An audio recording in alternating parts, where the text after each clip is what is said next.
OTB AM. This is OTB Sports Radio. And you're very welcome along. It's Johnny Ward in the hot seat on OTB AM on this lovely, or rather quite grey Friday morning in Dublin. We've loads to talk about. Very, very shortly we're going to talk to Jason Quigley, who got back into the winning groove last night, overnight, when winning over in the States. And we're going to talk to him about what the future is going to hold after his victory, albeit an expected victory. But Jason obviously buzzing to get back now under the tutelage of Andy Lee. We're going to talk a lot about football as well, what's going on at Everton, a desperate result for Arsenal. I'm reading here it's their worst run since 1977 after they lost to Brighton, and Aaron Conlan playing for Brighton last night. Newcastle United, who also had a bit of Irish interest in the form of Clark at the back, they had an excellent win over Sheffield United, which moved them up the table. So we have that to talk about, as well as obviously the boxing. We're going to have Tom Malone in studio later on to talk the sports news that's upcoming. Alan Quinlan will be in studio. We're going to dissect what's going on in terms of the IRFU's analysis, or otherwise, of what went on and what went wrong in the World Cup. We'll go through the sports pages, so we've loads of stuff coming through. We will have plenty of chat about football, and right at the end of the show we'll have Paolo Malignaggi, who will be discussing. We have a pre-record with him, and we have Neil Treacy in the house. How's it going, Johnny? What's the crack? You were telling me you were away. You're just... I was, yeah. Back. You had nothing to lose. You went to Toulouse. Ah, yeah. That's good, yeah. Well, no, I'm back a few days now. Back on Sunday. But, yeah, it's amazing how much you do miss in the space of a week. What did you miss? I missed Jim Gavin. Yeah. Stepping aside. Well, no, I saw it just after it happened, kind of flicking around on Twitter, and I have to say, you know... Were you shocked? I was not hugely shocked. Surprised the timing, maybe. But you know, Johnny, you know I'm always in here on a Saturday afternoon, and it's always all systems go in here on a Saturday. I have to say, on Saturday afternoon at about 1:45, maybe 15 minutes or so before off the ball was kicking off, and I was just browsing around on my phone while I was away on my holidays, and I saw... You couldn't let it go. Jim Gavin... well, no, just kind of just flicking around. Looking from afar. Yeah, but I saw Jim Gavin had, you know, resigned and moved on. The timing was remarkable. I have to say, 15 minutes before the show, knowing it was going to be mayhem, I did sit back and go, oh, thank God it yes. makes you lose. Well, JD, to be fair, had to abort his brief, and we'd talk a lot about Jim Gavin. We had Joe Brawley on. He did, always interesting. Joe, I thought, spoke really, really well. And obviously we had the Phillips Managerial Awards yesterday. Jim, I'm not sure if they had betting on it. I'm sure he was a short price to win it. Yeah. And he didn't rule out coming back. I guess that was one of the narratives of it. Yeah, and what's been said in the papers anyway, which we'll get to a little bit later on, he didn't really say a huge amount otherwise. Would you like him? Well, yeah, like, I mean, you know, he's sticking to form anyway, but didn't give away too much. He said it was kind of something he'd been, you know, thinking about for a little while. He put a lot of thought into it. But it didn't give too much of a reason for why he's doing it. Just a few personal circumstances, I think, is what he alluded to. Are you speculating that it's work-related, basically? I think part of it definitely is just that he's probably realised, you know what, there's probably not many better times where you can walk away. Go out on a high. Absolutely. We have Jason Quigley on the line. Jason Quigley, were you as surprised as we were that Jim Gavin left the Dublin Post? I have to say now, he's leaving on a high, and the only way he can go is down from here on in. So I think it's a very sensible move that he is doing, and I think that he's probably doing it in a way that he's going to be remembered as the top dog. And in terms of what he's done for Dublin, do you think now that actually the likes of Donegal, your own county, Galway, my county, might have a chance of actually doing something now that Gavin is gone? Because I see Mickey Hart is speculating Dublin might even be better after he's gone. Yeah, well, Mickey Hart might be saying that, so if Tyrone beat them, it looks even better. It's hard to know.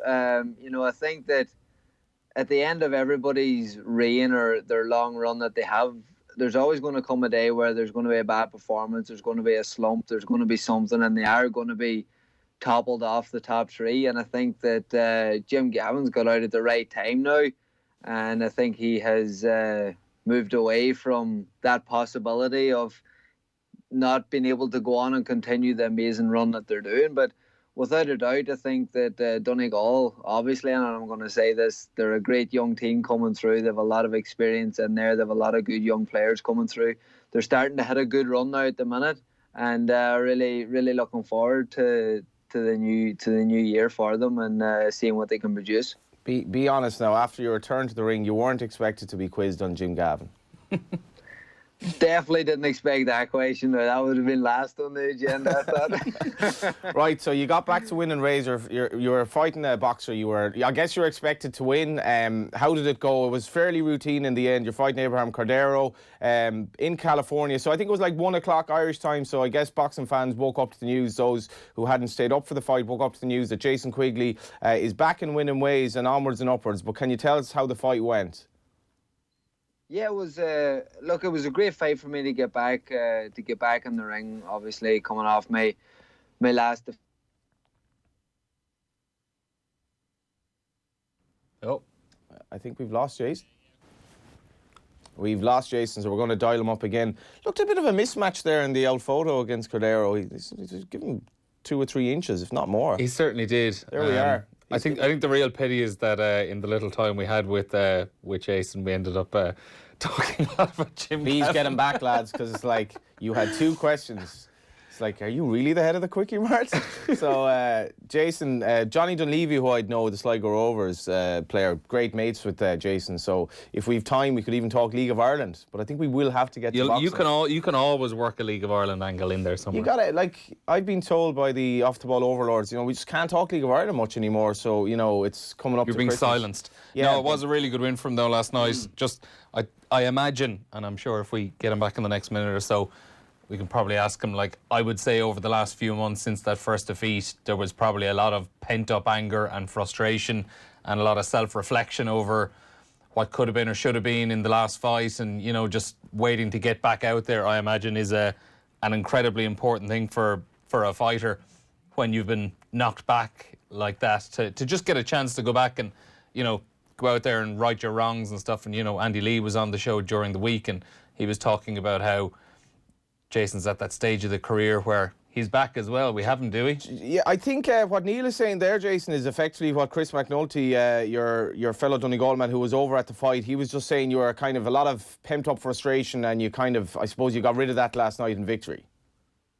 Yeah, without a doubt. As it says, look, it was a good fight for me to get back coming off my last fight, and it was a good fight for me to get in there, work on some of the things that I've been working on with Andy.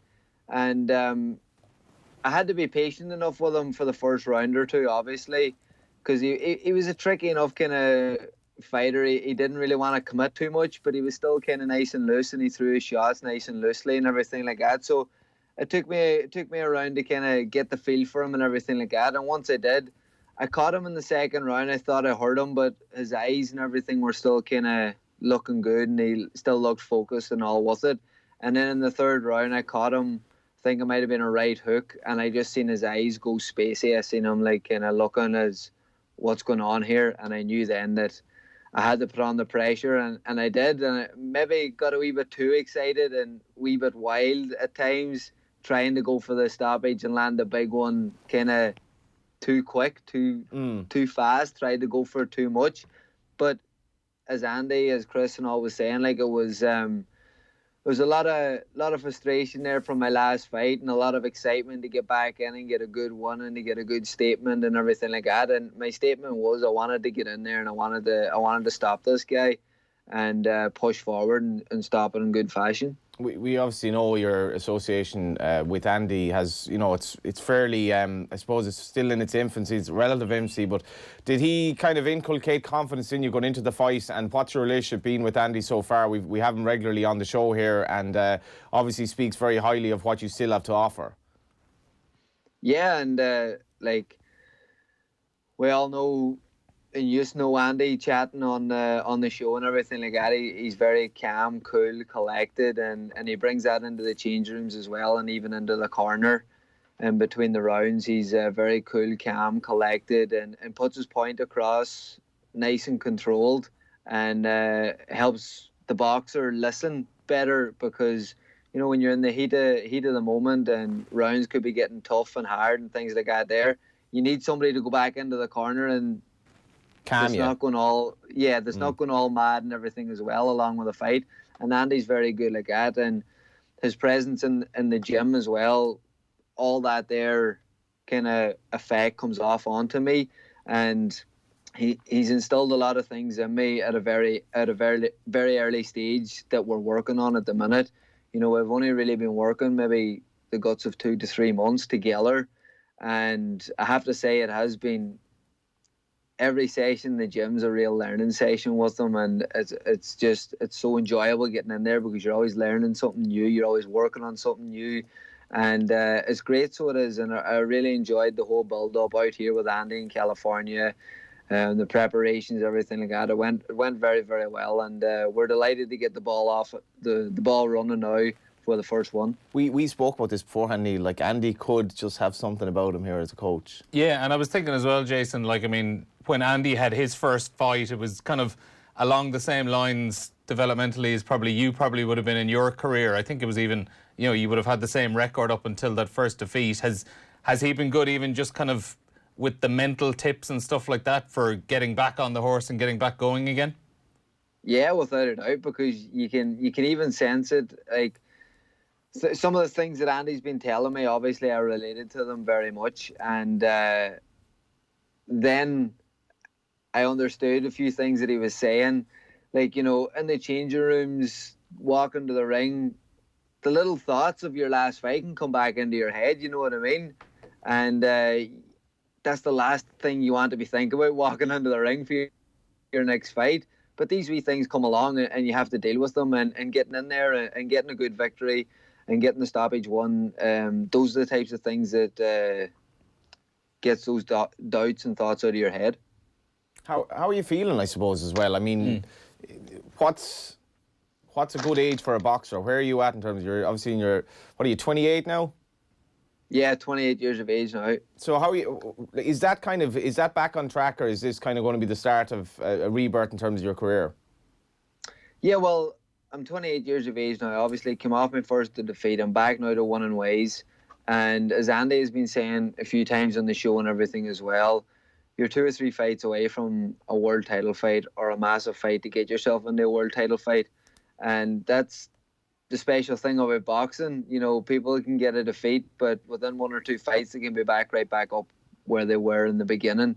And I had a great chat with Robert Diaz tonight, Golden Boy Promotions, and my management team and everything as well after the fight. And, you know, they want me another 1, 2 more fights and looking to get back out now early in the new year, maybe February.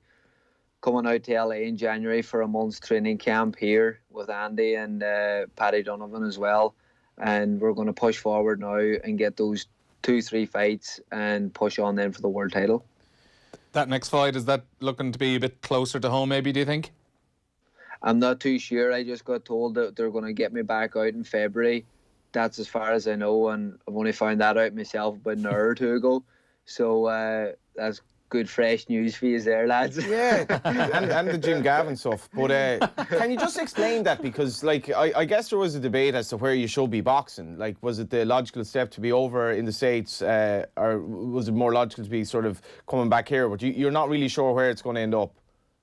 Yeah, it's like a football player playing for Finn Harps. He's going to be playing in Finn Park. He's not going to be playing down in Cork City's ground, you know what I mean? Andy Lee is no Ollie Horgan now. That's for sure. You know, like, I'm signed with Golden Boy Promotions. Golden Boy Promotions, 70 to 80% of their shows is held on the west coast of America. They have a few in Texas. They have very few, maybe 1 or 2 on the off chance Canelo fought in Madison Square Garden and things like that. So this is something that we're going to have to sit down and talk with Golden Boy Promotions about, that I am an Irish fighter. I want to be fighting on the East Coast, or I want to be fighting back in Ireland. But I think I'm at the stage of my career now where I have been away from Ireland that long that I want to come back now with a massive fight. I don't want to come back now with just a 10-rounder or anything like that. I want to come back with a massive fight, a world title eliminator or a world title itself. That's the kind of stage that I'm at now, and that's the kind of questions that I'm going to be pushing towards Golden Boy and my management team to start pushing that and getting that into place. So ideally you're like looking at this fight in front of a massive home crowd in Dublin or something like that? Yeah, like, that's the goal, you know what I mean? That's always been the goal of my career. But as I says, I want to come back with a meaningful fight. Like, I want to come back with something big, because that's what Ireland's lacking. Like, you know, we need to be filling the 3 arena with boxing shows, and we need to be filling it out because the boxing fans are there. And the boxing fans deserve it of Ireland because of the support that they've given us, not only me, but boxers through the years as well. It's been unbelievable. And everyone knows the support of the Irish. Like, we need to get boxing, big-time boxing, back in Ireland, 3 arena, whatever it has to be, you know what I mean? Very briefly, just you mentioned Paddy Donovan, and I was talking to Andy about him. He couldn't kind of hide his excitement there a few months ago. How good is this kid from Limerick? Paddy's top class. You know, he's a special talent, and I think he can go all the way, especially now being under Andy. And obviously having the likes of myself in the gym too, that's still in the professional game, that's still going towards that top level. You know, I've been through a lot of things in my sport as well, in the boxing game professionally, and that I can, you know, gym chat, do you know what I mean? Just simple gym chat in the changing rooms, things like that there, asking and answering little questions. It's all going to be a massive help. And then we've been doing a few rounds sparring and everything as well, so we've had, and Paddy's going to be fighting now on the 20th of December. And there's a reason Andy's excited. He's a top-class talent, and I'm excited too to see how far he can really go. Just to finish up, yeah, you're all over Twitter trending now. Your Jim Gavin comments, so you weren't expecting that. But that's why the little stumble happened. I had to go check my Jim Gavin notes there. Yeah, like I actually thought it was some sort of internet issue. But Jason, thanks a million and congrats again. Top stuff, lads. Appreciate Top it. Cheers, Jason. Great lad. Yeah. Just a great lad, yeah. I don't know, I mean, there has to be a very good little documentary of their gym in Harold's Cross, the 3 lads there have spent, like, I don't know when Paddy, I think Paddy might have a fight upcoming, but obviously Jason's well back on track, and you have Andy, as he says, that calming influence. He's such a likeable bloke, and it's interesting he said that about, like, there is huge interest in boxing, but I don't know, are we at a lull in Ireland at the moment? Obviously Carl Frampton's doing loads of stuff, but, like, there doesn't seem to be these great fights like in Dublin anytime soon. Yeah, I don't think it's for the lack of a want. I think it's there are other issues at play that, you know, fights aren't being put on here. Like we're seeing a lot of big MMA cards and stuff like that coming to Dublin, and you're seeing a lot of, you know, big fights happening up north in Belfast, but it's down here in, not just in Dublin, but all around Ireland, where there are not that many big fights. Let's get to the papers. We don't have any Jason Quigley in the papers because it was beyond the deadline, but let us get to what is in the papers. OTB AM. Do you want to start? You go. You've Racing Post there, actually, right so at the the Racing top. Post is the top one, and this is actually a lovely story. So Holly Doyle, I did a little piece, you'll find it on my Twitter feed or whatever, with Vanessa May, who's made incredible strides as a rider. Female flat jockeys wouldn't be exactly common in Ireland. They've done very little actually for years, but it's slightly different in Britain for whatever reason. Josie Gordon, ex-champion apprentice, and Holly Doyle beat her record of winners in a year, 107 winners in a calendar year, comfortably before the end of the year. Holly, a really, really good rider, making great strides and doing wonders, I think, for the prospect of young kind of up-and-coming girls who might have an interest in racing getting into what is obviously a dangerous sport but an exhilarating one as well. So that's the top of the Racing Post. I've got the back page here of the Irish Independent, the sports section, and the big story, I think, is what everyone is waiting for at around 12 o'clock this afternoon. FAI expected to reveal debt bomb of more than €50 million. This story from Aidan Fitzmaurice and John Fallon. So they say Irish football is being told to prepare for a bomb when the FAI's accounts are presented today. Debts of €50 million expected, and quotes from the former CEO Bernard O'Byrne, who says that any possible new sponsors to take over from 3 would likely stay away from a toxic FAI until more changes are made at board level. Joe is in my ear. He's just wondering, is the debt bomb an actual quote? Because he likes to quote. It is quoted as saying bomb, yes. It's in inverted commas. The Indo have done an interesting thing here. They went to kind of one of the former guys who knew what he was talking about, Bernard Byrne, who's now involved in the Basketball Ireland, I think. Yeah, and there's more from him as well on the inside of the paper there as well, actually speaking to Aidan Fitzmaurice. He speaks about how he's friendly with Paul Cook, and Aidan has some very good stuff on that. I know at the end of the piece then he references Shane Ross and kind of the FAI board having absolutely no relationship with Ross, but he does have some really notable points about the lack of communication to people within the FAI about what's actually happening. And the this is just so gloriously Irish. The FAI had its Christmas party last night. Now, if ever there was a day not to be hungover, it's like, it's just, but it's. They're saying as well, €50 million debt is. It's a conservative estimation, is what a lot of people are saying as well. It's going to be carnage, and Aidan has a good line about John Delaney's kind of prediction that the debt could be gone by the end of 2020. His line is something like, this is laughable were it not actually such a serious matter. And there are going to be cutbacks and there are going to be job losses because of the ineptitude of the FAI's running over the last while. And it's sad on a human level. It's also sad because so many clubs are waiting on money, and grants, and Sports Ireland obviously have still kind of just called a halt to any dealings with the FAI. So it's quite tragic in sporting terms. It really is, yeah. And there's lots more on it. I might actually jump in before you go to the we actually do the back page of the sports section of the Irish Times. Like Emmett Malone has some good stuff really on it here. Like, you know, also confirmation expected today of what the final payment John Delaney would have been given from the FAI is. I haven't heard many people talking about that as well. It's just been the sheer size of the debt, and obviously that is a huge thing. It's actually a sideshow at this stage. It's so there's so many other things going on, I suppose. But he's got just a very good opening paragraph of wider Ireland's anything to go by. A decade after the crash, it's hard to feel confident that the lessons of what went wrong at the FAI will really be learned here at home.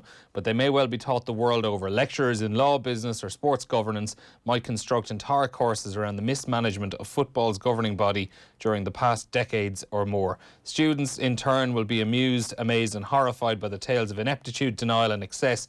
It is hard to imagine a single one of those classes will be delivered without the mention of the name of former Chief Executive John Delaney.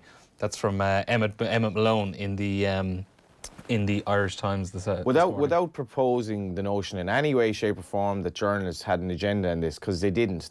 All through the last 10, 15 years, football journalists were trying to report on what was going on at the FAI, and eventually got to the stage where they basically couldn't ask questions anymore. But you can tell from the articles since John Delaney's sort of demise that from the likes of Emmett, from Aidan Fitzmaurice, from Daniel MacDonald, from Neil O'Riordan, from Owen Cowser and so on and so forth, they are simmering with anger over the way they were sort of treated and sidelined. And it's coming out now, and Emmett's done some great stuff on it, but it's just that's what happens when you've a dysfunctional regime and kind of powers vested in too few people. Yeah. There's definitely a lesson to be learned. Certainly no power in Silva anymore at Everton. This is the Daily Telegraph. Silva bullet, manager sacked by Everton after 10-hour wait at training ground. Pereira tops Goodison wanted list as Ferguson takes temporary charge. And that was I suppose that was the sacking that was always going to happen, whether it was before or after Unai Emery was the question. Yeah, and I was a bit surprised when it came to the timing of it. Like, we have the same headline here, actually. There's a few of them that have gone with it. It's rare enough you get that. It's not like they have like a WhatsApp group of all the sub-editors of the paper say, well, I'm going with this, don't go with that tomorrow. I was wondering though, is sometimes this is the mirror. Is the pun a little bit so obvious that sometimes do they look at it and go, everyone's going to have that one. I'm a man for simplicity. I think sometimes less is more. And less is more would sum up Jim Gavin in many ways in terms of his media interaction. But it's better for everyone that I left Jim. And this is Mick Scully, who was talking to him at the Phillips Managerial Awards, or was quoting him from that. Is it better for everyone that he left? It's questionable. Dublin players apparently in tears when he left and all that. Yeah. Yeah, well, I think a huge part of them. For a lot of them, he's been the only manager they've known. Tommy Rooney had a tweet saying he was a little bit frustrated by the silence of the players afterwards. Yeah. What did you make of it? I don't know. I don't know. Just off the top of my head, even I'm trying to figure out how many of them are very active on social media. it's not social media. It's just like, give me a line on Jim Gavin. It's not like Jim was an asshole. It's like, Jim was great. That's all I need. Yeah. But the players have... I don't know. I think they were a bit shocked by it, and they've been so used to that Dublin media regime for so long. They're just like, nah, don't fancy it. I don't know, like completely guessing, I'd say it probably did come And out that's of what the we blue do on this show. Yeah, exactly. A lot of Completely guessing. Based on nothing but a hunch. I'd say I doubt too many of the players knew it had happened, knew it was going to happen until it was, until it was public and announced. I think Jim Gavin's always been the kind of guy that he goes about his own business very, very quietly, and I'd say it's very hard to kind of get beyond the outer shell when it comes to him as well. Staying on Dublin GA though, because the front of the sports section of the Irish Times today, there's a couple of Dublin-related pieces. First, decision to step down in the interest of Dublin. Gavin, just as we had there on, what newspaper was it just a moment ago? That was the Mirror, yeah. Yeah, these are the same quotes from the Signify Sports Manager of the Year Awards. No longer that other title. Ah. Yeah. I apologise. Yeah, that was quite... should signify that, actually. You should, yeah. There were a lot of journals at the old Jolly Up. I missed out this year. Did you, It's always interesting to pit managers together from different sports, including horse racing trainers, and I think they genuinely do enjoy meeting people that aren't in their sport. Yeah. And journalists, obviously.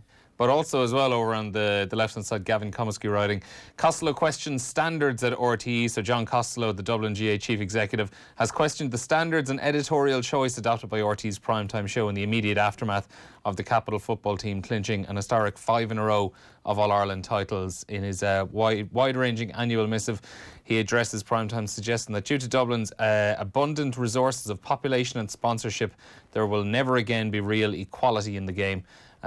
So yeah, not too happy with that. It seems that John Costello's report every year is something that, it's one of those things that people just, journalists like really just set their watches to.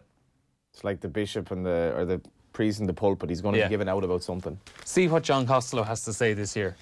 Yeah, I'm not sure about that. I think I think there's a fair bit of merit in that primetime report, to be fair.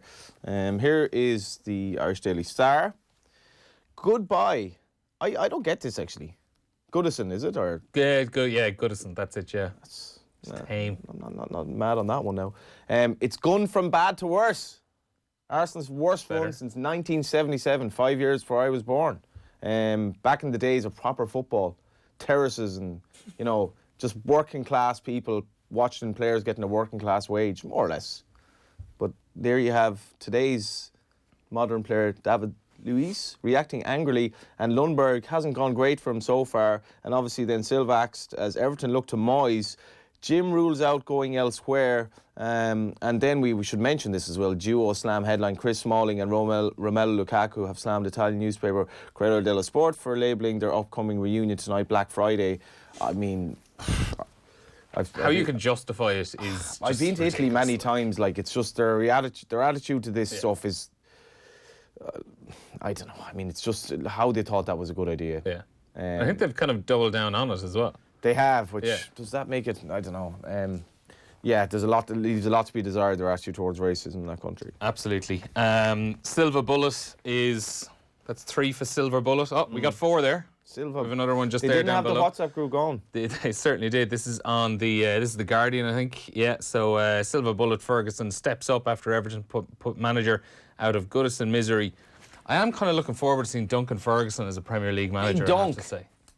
Do you remember Duncan Ferguson as a player? I would, yeah. Yeah. I'm not that young, John. You are quite... Well, I'm kind of flattering you here, but Big Dunk, I used to obviously be a Liverpool fan back in the day, and Goodison for the derby games would be rocking, and in Liverpool's days when they were pretty shaky at the back, which was much of the early to mid-90s, Big Dunk was a nightmare.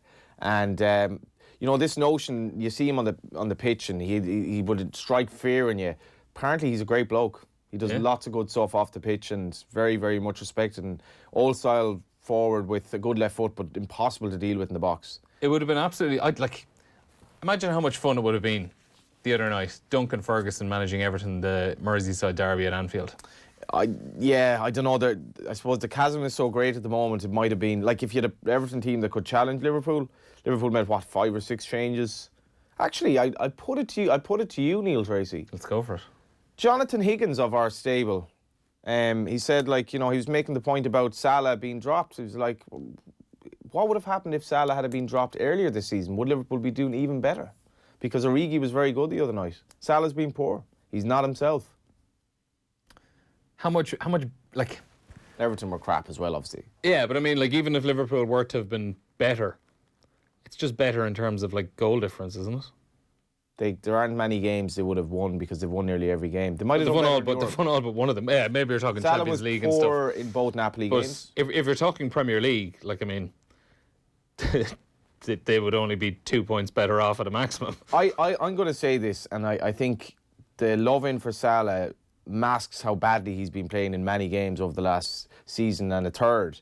Origi should definitely be challenging for a place more regularly, I think, because Origi's not a bad player. He was brilliant the other night, dovetailed brilliantly with Mane, did a great relationship. Mane and Salah's relationship this year has not been what it should be. I don't know what's going on with Salah. Obviously, he's carrying an injury, but he breaks down so many Liverpool attacks where the Salah of 2 years ago would just score. And it may also go down to the fact that he's had barely a break from football for like 2 years. And he's such a good player. I think he shouldn't be sacrosanct in terms of being dropped. No, definitely not. Freddie's Nightmare is a really clever headline in the Irish Daily Mail. And Lundberg with an expression that kind of is to say, what have I gotten myself in for here, or how crap is this Arsenal team? Everton fire boss and call in Big Dunk. And Gavin, I've no regrets. So consistency in terms of the narrative across the papers this morning. Yeah, same as well on the back page of the Times. Everton sacked Silva and turned to Ferguson. But also over on this side of the page, Paul Hurst saying, players urge United, don't act Solskjaer. Man United's players told the club's hierarchy before their key victory against Spurs that they should not sack Ole Gunnar Solskjaer. Solskjaer's position as United manager had come under scrutiny after winning only 4 of his opening 14 games last season, but the squad remained convinced that the former Norway striker is the right man to take the club forward. I'm baffled by Manchester United, I have to say. I really fancied Spurs to beat them the other night, and probably read a bit too much into Mourinho's. I think that's what's frustrating United fans so much. Watch them against Sheffield United and Villa. Yeah. I can't say how bad they were. Yeah. And then they were at it the other night. Yeah. They weren't great, but they were much, much better. And like the game against Liverpool at Old Trafford was probably up until the Spurs game the best performance of the season. And I'd say on another day they probably should have won that game. Mm-hmm. And then they go, you're talking all those other results as well. And the early season games, like, off the top of my head, Crystal Palace, that's when they, came from behind the last minute and all of a sudden concede another goal to lose again. It's 2 steps forward and 2 steps back. You watched them the other night, Neil. Like, if they could play a tactical game that's all about breaking on the counter, because defensively they're fine defensively in general. They've been good defensively this season, particularly in Europe. If they could develop a game plan that basically involves pace on the break, Spurs were really at 6s and 7s defensively against them the other night. Now the goals were they weren't things of beauty, but Spurs were struggling, and they've so much pace, and they haven't had Pogba, and it's kind of hard to know what'll happen with him, because obviously there are rumours that Solskjaer's kind of run out of patience. With Pogba? Yeah, it's like, because what's his influence in the dressing room? He hasn't been playing for quite a while now, and it's like... But anyway, they still have issues, but I think Solskjaer definitely bought himself quite a bit of time. He's definitely bought himself, probably talking at least another couple of months, probably. The best headline we have saved until last, and to be fair to the Sun, it often does come up with the best. Flop Silva has cost him 16 million. Toffee donuts. Board split over move for Moyes. Moyes would be an interesting one. They say he should never go back and all that. I was reading in another couple of places, it looks like it's not going to happen. I think they've spoken about it, but I don't think too many people are that keen. And from what I can read, any of what I've seen, it seems like they're at a stage where they don't really know what they're after at the moment. Like the other name floating around was Jorge Jesus. He's managing Flamengo, but he doesn't speak English, so that obviously is a problem, as a lot of people would have pointed out when Unai Emery was at Arsenal. That was the language barrier was an issue. So it's kind of, it's hard to see, who's available for Everton, who they go about getting. Do you know what is interesting about Everton, right? They're in the bottom 3. Mm-hmm. You look at the teams above them. Southampton are going pretty well at the moment. Villa, not a bad side. Were excellent against Man United. I think they'll be confident enough of staying up. West Ham would definitely think they should be in a better position than they are. Bournemouth have been consistently excellent under Eddie Howe. Then you have Newcastle, who are going really well, Burnley and Brighton. Everton at the moment wouldn't be guaranteed to stay up the way they're playing, and it'll be very interesting because a lot of those teams ahead of them will actually fancy their chance of finishing ahead of Everton, I think, which would be catastrophic for the Toffees. I don't know when they were last relegated. Yeah, well, long before the Premier League era anyway. But even just looking at the table, like, I'd say two teams that we feeling a bit concerned, West Ham and Bournemouth, definitely. I know West Ham had a win recently enough, but they've had desperate form since... Coach under pressure? Since what was a really, really good start to the season. And Bournemouth as well. Like Bournemouth go through spells, I think, in every season where they have a disastrous couple of months, and they're the kind of team that they can pick off 4 or 5 wins in the space of 6 or 7 games, and all of a sudden it shoots them back up the table, and they're feeling a lot more comfortable again. But there is a fine scrap going to be had between, like, anyone in the bottom 10 realistically is in a bit of bother. Like, Newcastle somehow up in 11th place. I got to give halfway, to Bruce. more or less halfway. Now they're playing wretched football. Who cares? Yeah, Who cares? Like, I'm laying out both sides of this now. they got a draw at home to Man City Saturday, which I think, like, nobody would have given them a chance. I think Bruce, you know, the regime he's in dealing with there, taking over from one of the best coaches in the world, arguably, in Benitez, and, you know, he's a local lad. People probably said, they'll get relegated. They're level with Arsenal and they're 11th at the moment. And fair play to Bruce, like, for they had a desperate start. Yeah. And, you know, the players came out and said it's not good enough. He's a likeable bloke. He's done a great job so far. He really has. Yeah. But like we'll say, I was talking to a friend of mine who's a Newcastle fan last night after they'd won. And I was saying to him, like, I know how he felt when Steve Bruce came in at the start of the season, how much doom and gloom. And I was saying, like, you know, obviously you're still pining for Rafa. You're still pining for the X. And I was saying, like, are you... Pining for the X. Yeah, you know. Yeah, it's just bringing it to a new level of... Exactly, but I was going to say, like, there. is there somebody that's kind of torn that they're actually getting those results? They're in a comfortable place in the table, halfway towards the 40 points. Are you still pining for the X? But are you still... Is there an element of frustration that Steve Bruce is doing this and the football's awful and you're kind of... He said that, like, you're definitely torn. So many love analogies there. Yeah. Something is... The football is because awful. because also as well, if... No, but like we'll say, if Steve Bruce... Relationship's going better than you thought. If Steve Bruce gets them a mid-table finish this season, then... No longer pining for the X. No, but we'll move away from the X for now. Forget about We're going to move on from the X. That was a year ago. Yeah, exactly. Yeah. But if they get a good mid-table finish and, you know, in that The middle table is a third, little bit middle optimistic. third of the table, you know, in that... That no man's land. Yeah, that no man's land. Which is underrated, by the way. Yeah, but it's which for them at the start of the season would have been a great finish. 100%. All of a sudden, Mike Ashley probably looks at it and go, I've done a decent job this year with this club, you know? I would say there are a lot of fans out there that they want things to go a little bit bad because Ashley might go. Because Ashley might go. If things start to improve, Ashley might try stick around a little bit longer. I saw Mike Ashley outside, I think it was Hogan's. Like, it was outside a bar in Dublin. He was on the phone. Like, recently enough. 2 summers ago, maybe. Oh, right. But it was around the time there was a lot of chat about Benitez. And it was one of those moments where I want this lad to kind of... you know, when you see a celebrity who's basically having a drink or he's having a coffee or whatever, he doesn't want to be bothered by people annoying him. Yeah. So I was like, this could be a really good interview. Like, he's on the phone. I could go, Mike, what's the crack? Welcome to Dublin. And fill them with absolute plawmoss. Like, I mean, you get such a bad press. Like, you're actually a good lad. You're a businessman. Look at your achievements. And by the way, would you fancy a pint? And all of a sudden, but I bottled it and I didn't do anything. Anyway, but, I don't know what he was doing in Dublin, but he's an intriguing character. But Newcastle, it's an intriguing season, and they are up to 11th in the table. And before we finish with the Premier League, who wins the scrap for 4th? Chelsea at the moment 6 points ahead of Wolves. Man United 8 points behind Chelsea. I think Chelsea will. We have a video to go to. We do.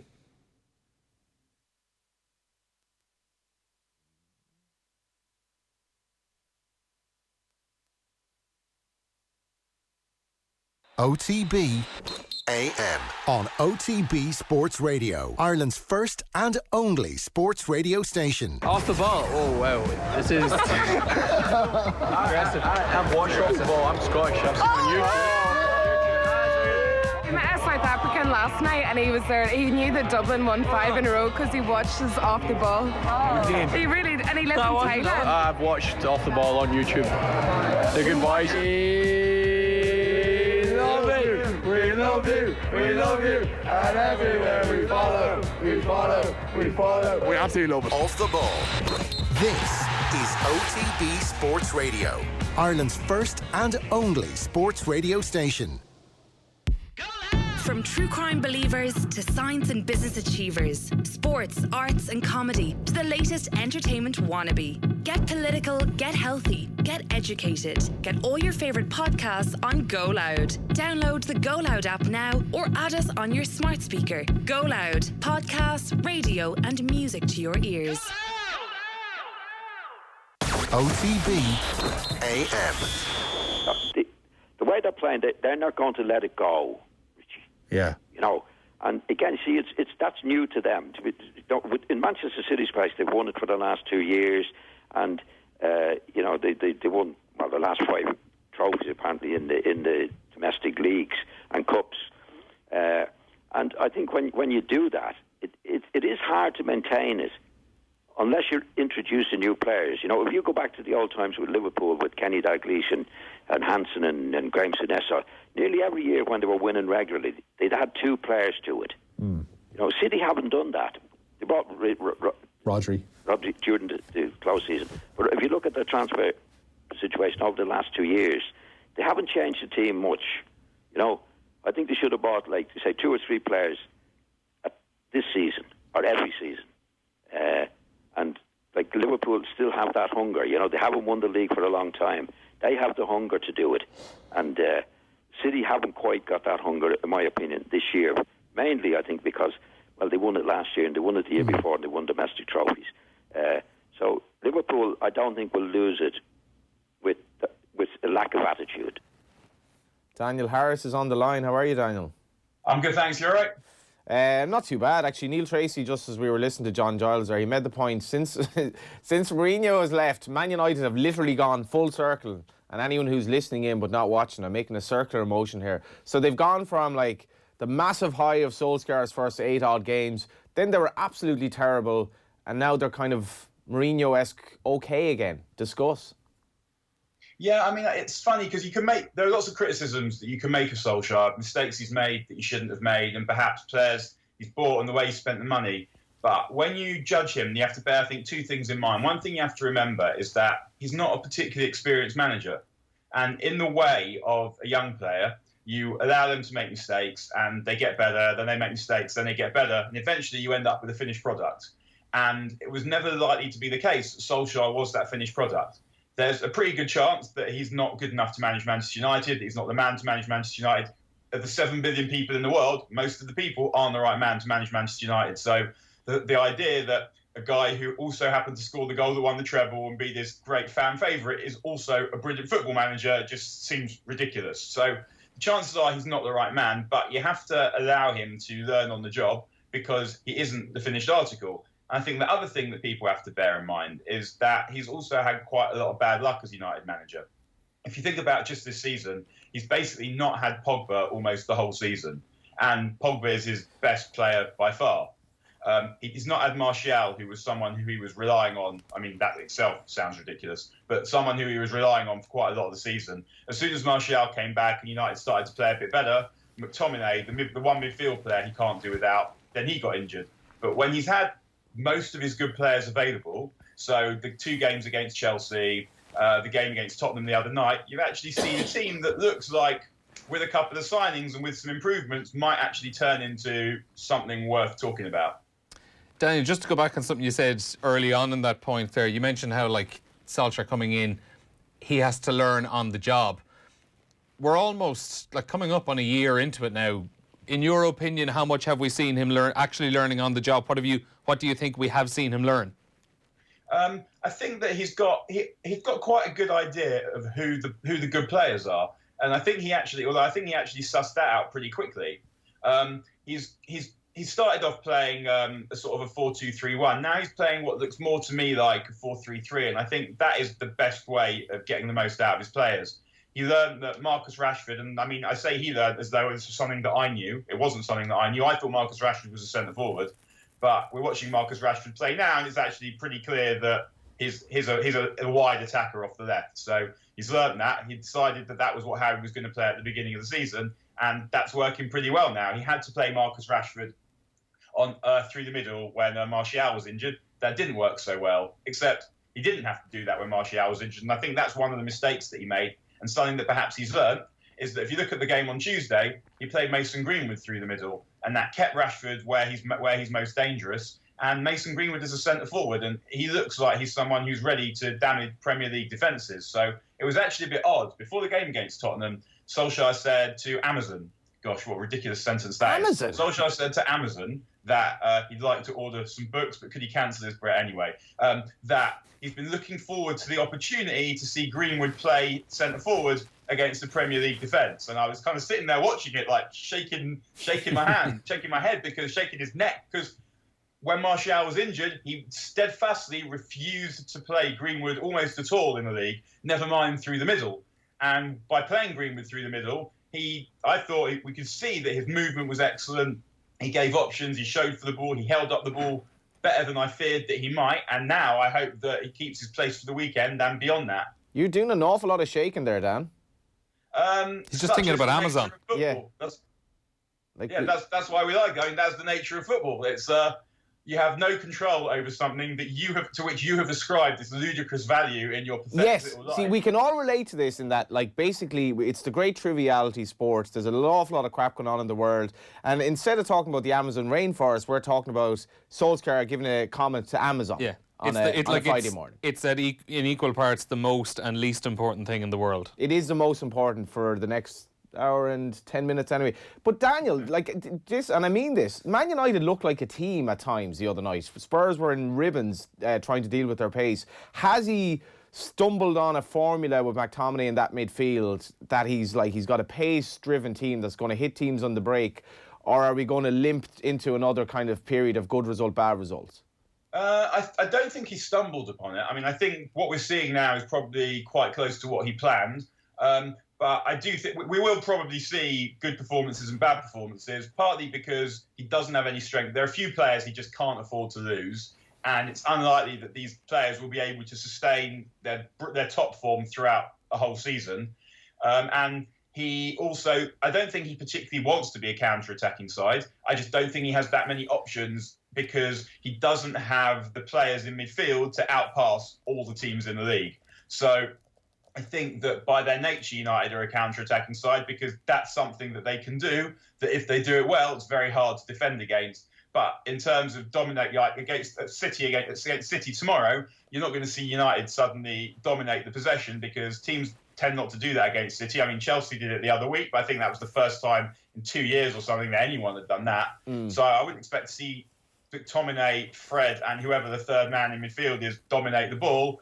But you will see United cause City a lot of aggravation on the counter, I think. Yeah, because City defensively, Neil, are there for the taking a bit at the moment. And what I don't know, what are you thinking in relation to this game? Because this is like a proper test for Man U. Yeah, I think based on what United did against Spurs the other night, it probably is making a few City fans a little bit nervous. Daniel, what are you thinking? I'm not sure that will make City fans nervous, but City fans will know that any team with half-decent attackers has caused them grief this season. I mean, they lost to Norwich.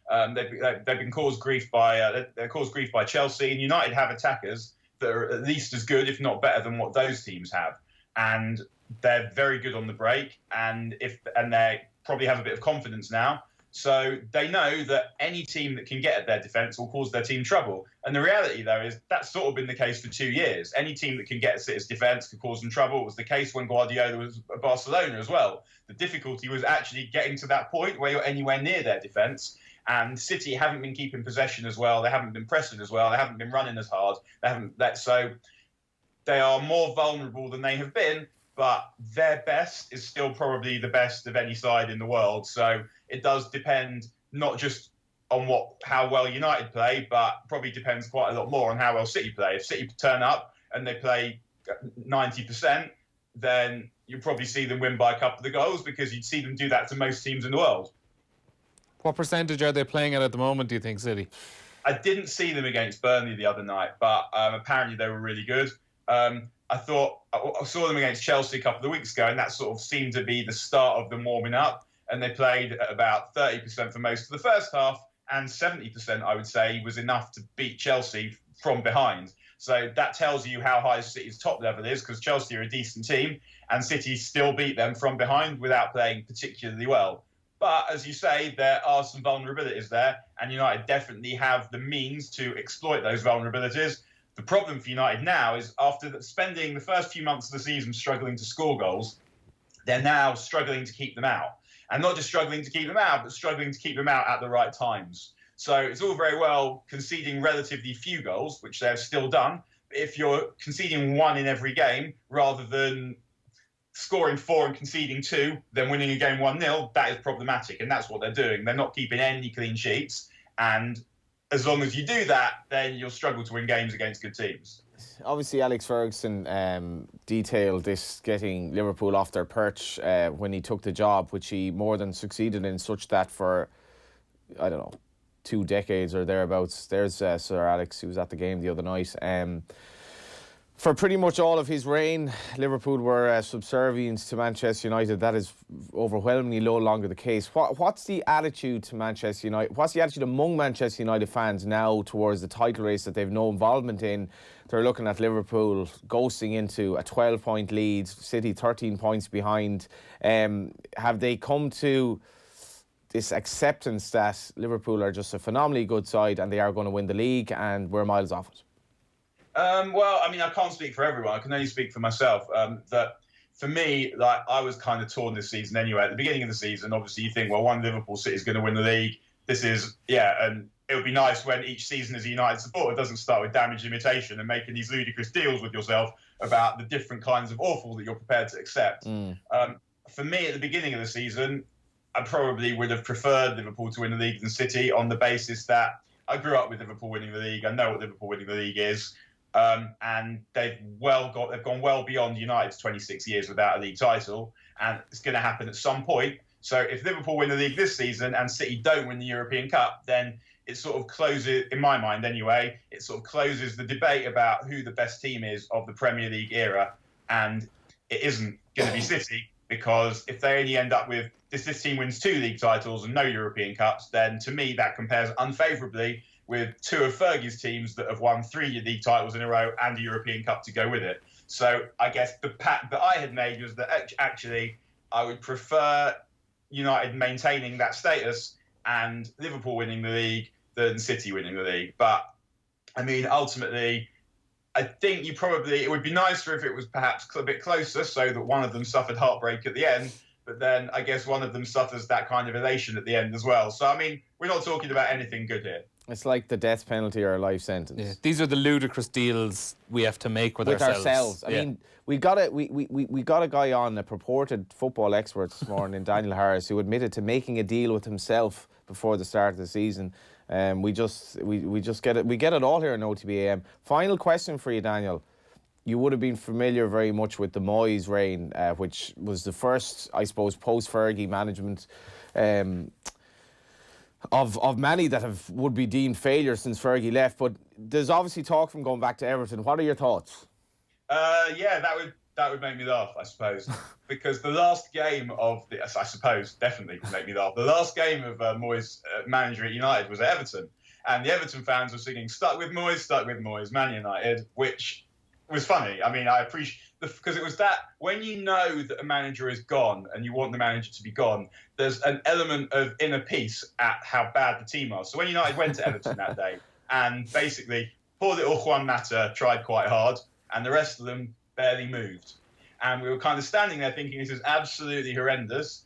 But because it's so horrendous, this has got to be it. Like the guys, mates I go with, we were all pretty sure that was it. And there was something quite relaxing about that, because the period of Moyes getting appointed as manager, thinking this is an absolutely ludicrous appointment, what on earth are they playing at, through all the a smashing from Liverpool, the slapping from City, and losing at home to Fulham, and all the nonsense that happened under Moyes, when that came to an end, that was actually quite a good day, which meant the Everton fans singing "Stuck with Moyes, Man United" was kind of funny, because you go to the game, you appreciate that the other fans taking the piss out of you. You think, yeah, that's actually a good song. I do appreciate that.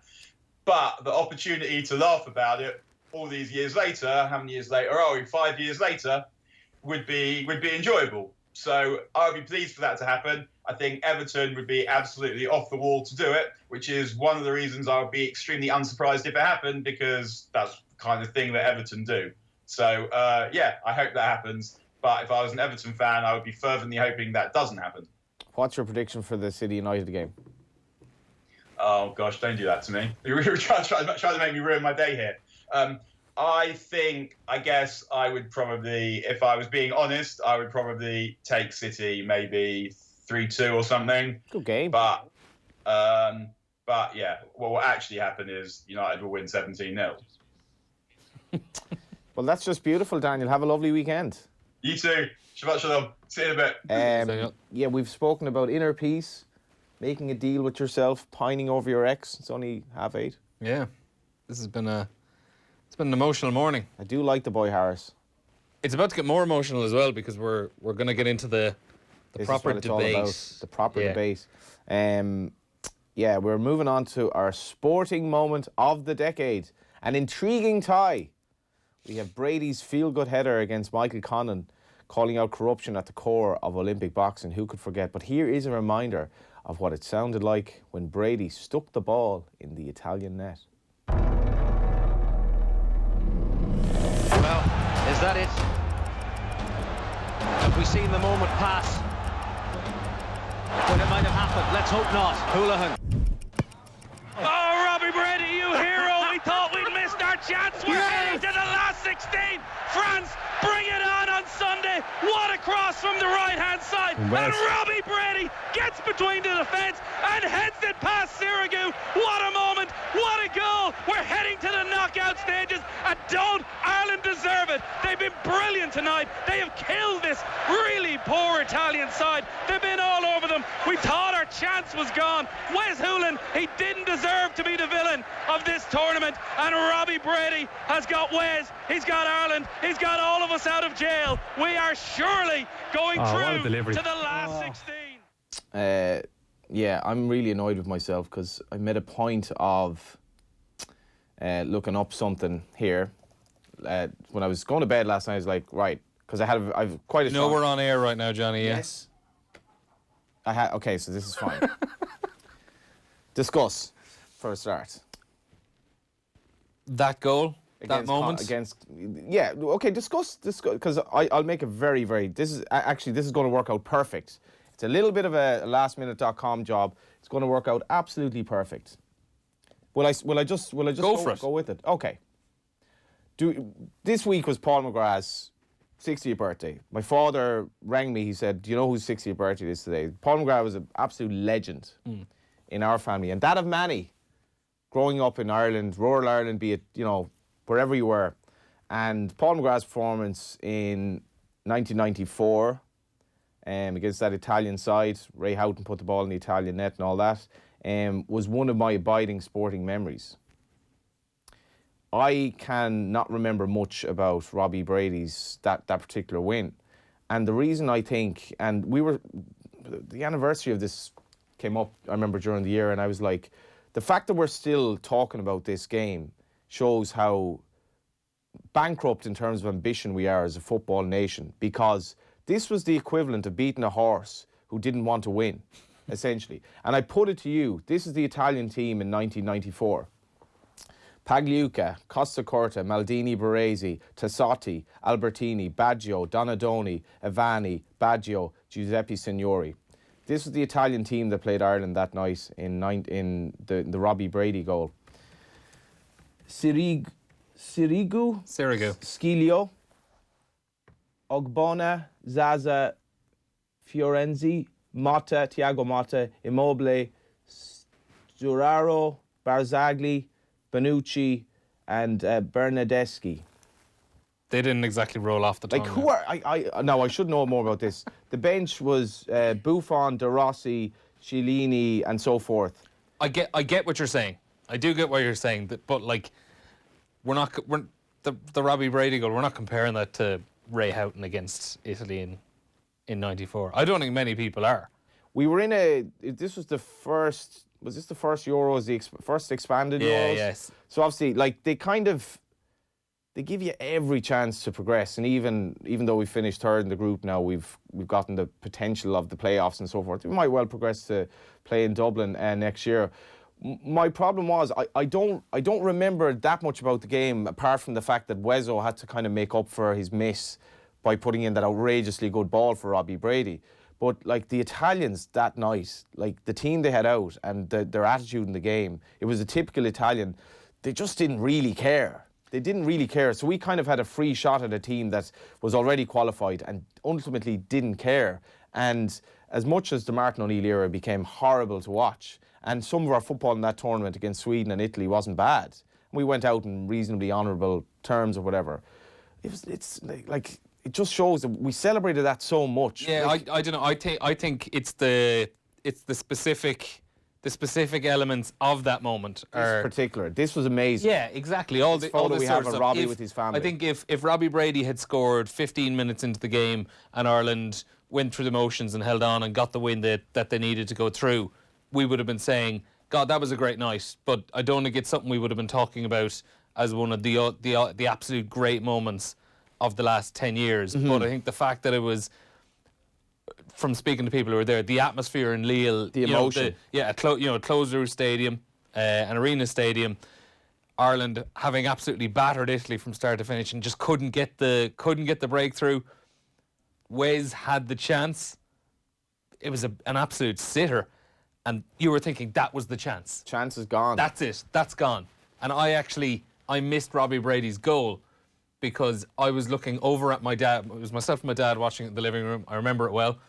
And I was looking over at him, just still talking about that was the chance. That was the moment. TV is over here. This attack took place over several seconds, and you were just looking at your dad in the dying moments of European group stages. And it was still 5 minutes to go. It was like 5 minutes ago, and you're looking at your dad. I was talking to him. You missed the bloody goal. You missed it. We don't have the goal. You missed the goal. I caught the ball like just going into the net because as I was talking, I can tell you it was a great cross. He's sitting there, kind of half listening to me, watching the TV, and I just see a kind of the eyes kind of bolt up. So I look back across, and I just see the ball going in. I don't know. I mean, I think it was the whole moment, and we saw the picture there of him, like, you know, finding his brother and his partner in the crowd. That was lovely. And like that is his brother, who looks so like him. Like that is certainly, I'd say, up there with the best Irish sports photos of the last 10 years. It was, I think, the photo and the emotion of Robbie Brady's goal and just the frustration of the game at that point. And it was like we're into the you know, we're out of the group or whatever, into the last, what's that? 16. Last 16 from 24. Well, yeah, no, my point, I don't know, I don't think it's the best moment of the last 10 years, but I think it is a great one for the specific little things that kind of added to it. Yeah, and also the fact I was saying if it had happened at a different stage of the game or something like that. Or we've been shite for the last 10 years, effectively, in football, and we've been crap for a while now, and I'm kind of just fed up with watching Irish teams that you don't really want to watch anymore. That Irish team wasn't bad. It'd be lovely to see Robbie Brady and back among the goals. It'd be lovely to see him rediscover his form as well. Michael Conlan was the other half of that debate, and we have a clip of him telling us exactly what he thought in Rio, and this is one that I think we all remember. Michael, you have a lot to get off your chest after that. Yeah, you were cheats. They're fucking cheats. Simple as that's me. I'll never box for ABA again. They're cheating bastards, they're paying everybody. And no, I don't give a fuck. I'm cursing on TV and retaining this here. That's here to win Olympic gold. My dream's been shattered now. But you know what? I have a big career ahead of me. And these ones, they're known for being cheats. And they'll always be cheats. Amateur boxing stinks. From the core right to the top. And emotional Michael Conlan says he's finished with amateur boxing after being knocked out of the Rio Olympics. The 24-year-old has suffered a controversial and shock loss in today's bantamweight quarter-final. Despite appearing to dominate the fight, the judges ruled that his opponent, Vladimir Nikitin of Russia, was the winner by unanimous decision. I won the first round. I knew I had an engine to go and keep him going back. I was hurting him. I hit him a shot and he yelped in the ring and put it on a bit more and more. Thought I nailed it in the second round. Third round was a bit closer, I'll give it that. But even at that, I thought I still done enough to win. It is what it is. I've lost. My Olympic dream's been ruined.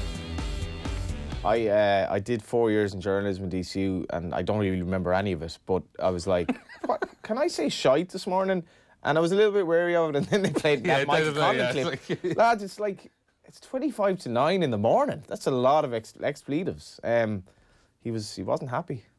It's I'm kind of unsure how to place this one. It was a very memorable moment. Yeah, because like even for those of us that don't really. Obviously it was a fairly devastating moment for Irish boxing fans and stuff. But when you actually look at what that led to, and that fight was probably the straw that broke the camel's back. In terms of how bent. In terms of how corrupt the sport was. We've how much things had to change, that might just about give it the nudge over Robbie Brady. Obviously, the Robbie Brady one filled you with more euphoria and stuff, but looking back, that was probably it was such a significant moment, not just for Irish sport, but for the entire sport of boxing. I don't care as well if that were from any place other than a Belfast accent. The Belfast accent just makes that just so much weight to. And I remember watching the interview afterwards, watching at home, and you're just like, wow. Yeah, this is like, oh my. Within a few minutes, look at the anger. At first, you were really disappointed from it, and then you were like, this is gripping. Like Rio 2016 was memorable for a lot of things that didn't actually involve. That didn't involve sport. Isle Cody, who's a regular listener to the show, some of us watched it. That's in relation to the Jason Quigley fight, and are going into work with blacker eyes than either fighter today as a result. Delighted for Jason Quigley, and she obviously hashed. I should have listened to Jason Quigley. He just said Paddy fighting on the 20th of December. Wow, if I'd seen that, I wouldn't have actually praised her tweet in the first place. It's hard to keep tabs with everything that's going on in the boxing world. But we have a vox pop here. Love an old vox pop, Neil. Yeah. Yeah. You're going to do the Owen Sheehan or the Colin Boohigan take to the streets now? Would it be up your alley? I don't think I've Owen's way about the people. He really has. He's nailed the niche. It's his turf. It's his turf. No, I mean Colin Boohigan is. He's doing his best. Colin's a good lad. We took to the streets to ask the public, and of course the public is invariably wrong, but this is what the public thought of that clash. Which was better, Robbie Brady's dramatic last-minute winner against Italy at Euro 2016, or Michael Conlan's now infamous rant at the Olympics in the same year? We asked the good people of Dublin to tell us. Oh, it's got to be Michael Conlan, of course. Give me a reason why. We know what it is, but give me a reason why. He's outspoken about corruption in this country, which is rampant, by the way. Brady. Has to be Conlan, man. Put it all on the line, set up how it was. 100% Robbie Brady against Italy, yeah. Be Robbie Brady's goal against Italy. Brady's. Maybe Robbie Brady. Robbie Brady. Not to Brady. Yeah, not to. It has to be Robbie Brady. Robbie Brady. Why? Just the emotion I went into it, you know. Yeah, Robbie Brady. I think so. Yeah. Conlan, I'd say. Yeah, just that's probably more seismic moment. I suppose everything's come out after it. I suppose it's probably much clearer. It's a more important event in the grand scheme of things than Brady's goal. Instantly more memorable. Yeah. Where were you for that? America, New York, Bethpage Black Golf Course. That is a ridiculously specific answer. Thank you very much. Goal, I would say. Robbie Brady, probably positivity of it. I like Michael Conlan, so that was a good one. You liked what he said? Yeah, totally true. Yeah. Okay. Needed Brady to score that goal. Conlan for me. Conlan. You remember Conlan? Yeah. And you? I remember both, but probably Robbie Brady's goal a bit more memorable. No surprise at all. Robbie Brady's fantastic last-minute winner against Italy at Euro 2016 defeats Michael Conlan's controversial interview. there you have it.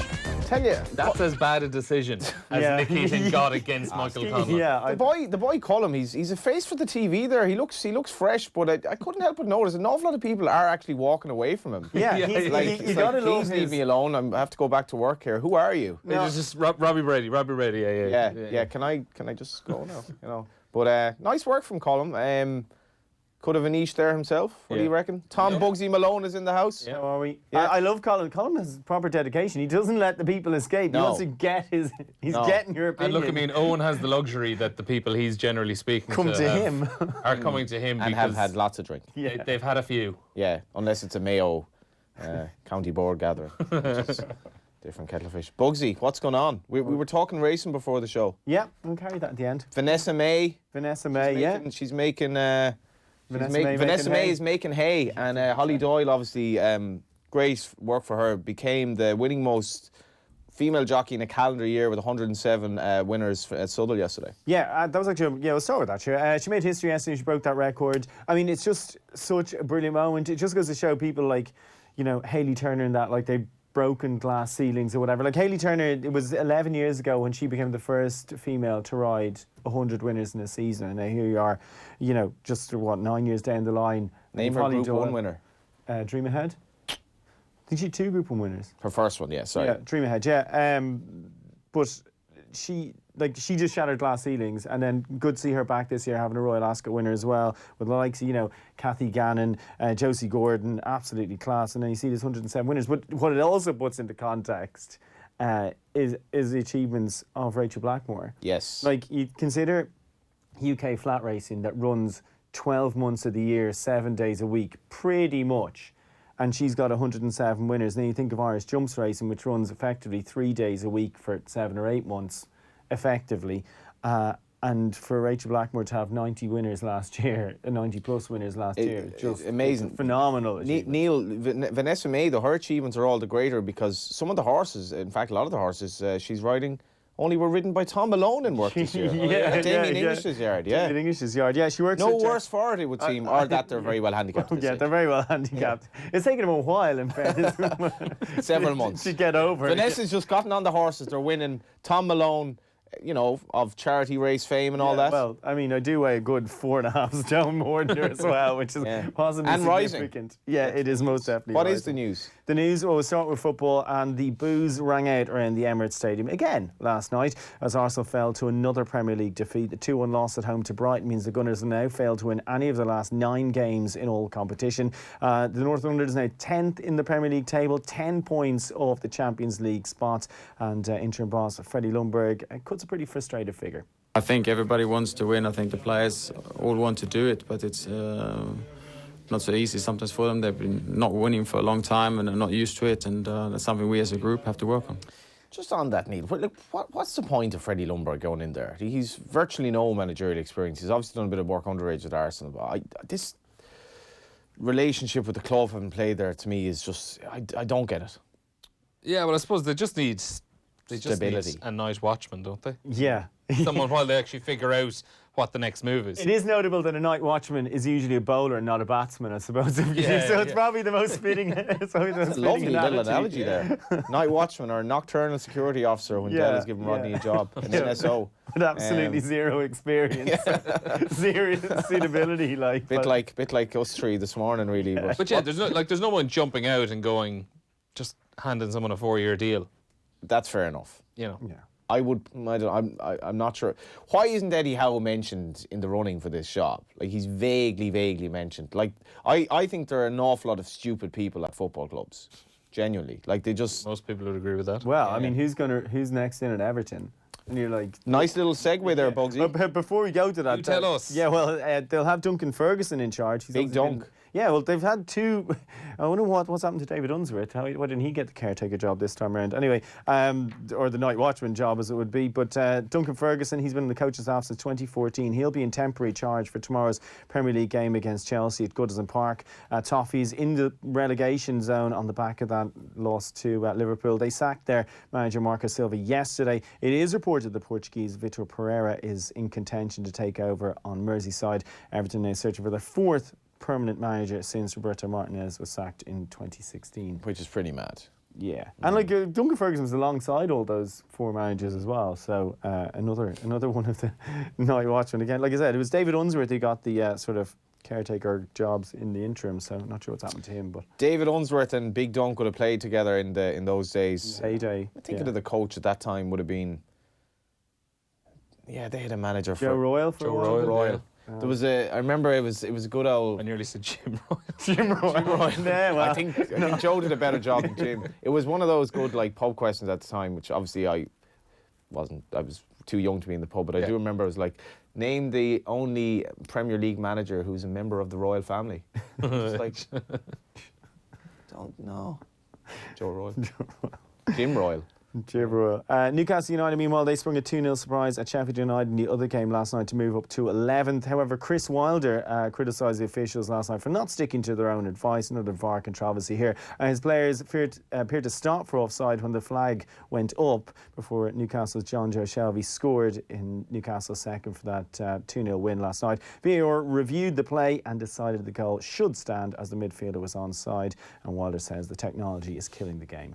The linesman sticks his flag up today. We were told at the start of the season that the linesman would keep his flag down. Yeah, I can criticise my players by not playing to the whistle, but when everybody in the ground, everybody, even John Joe, he didn't give me the impression that he was in, and he was 1 versus 1 with Dean. I'm pretty sure if you did a vox pop, Colin did a vox pop of football fans, VAR yes or no, just get rid of everything, or as we are now, 75-80% be like, get rid of it. It's really wrecking my head watching games and everything it's doing about enjoying a goal that may or may not be, and it's taken the love out of celebrating goals, I think. Yeah. It's just, yeah. It's not worth, I don't think it's worth the hassle anymore. No, if Dele Alli's goal had been disallowed the other night, it could have been the seismic moment where it's like, oh no, this is gone. We're done. If it had just, glanced off his... and it nearly did. It was a beautiful piece of skill. If VAR had disallowed that, I think it would be game over. Genuinely. It would have been that bad and so much uproar.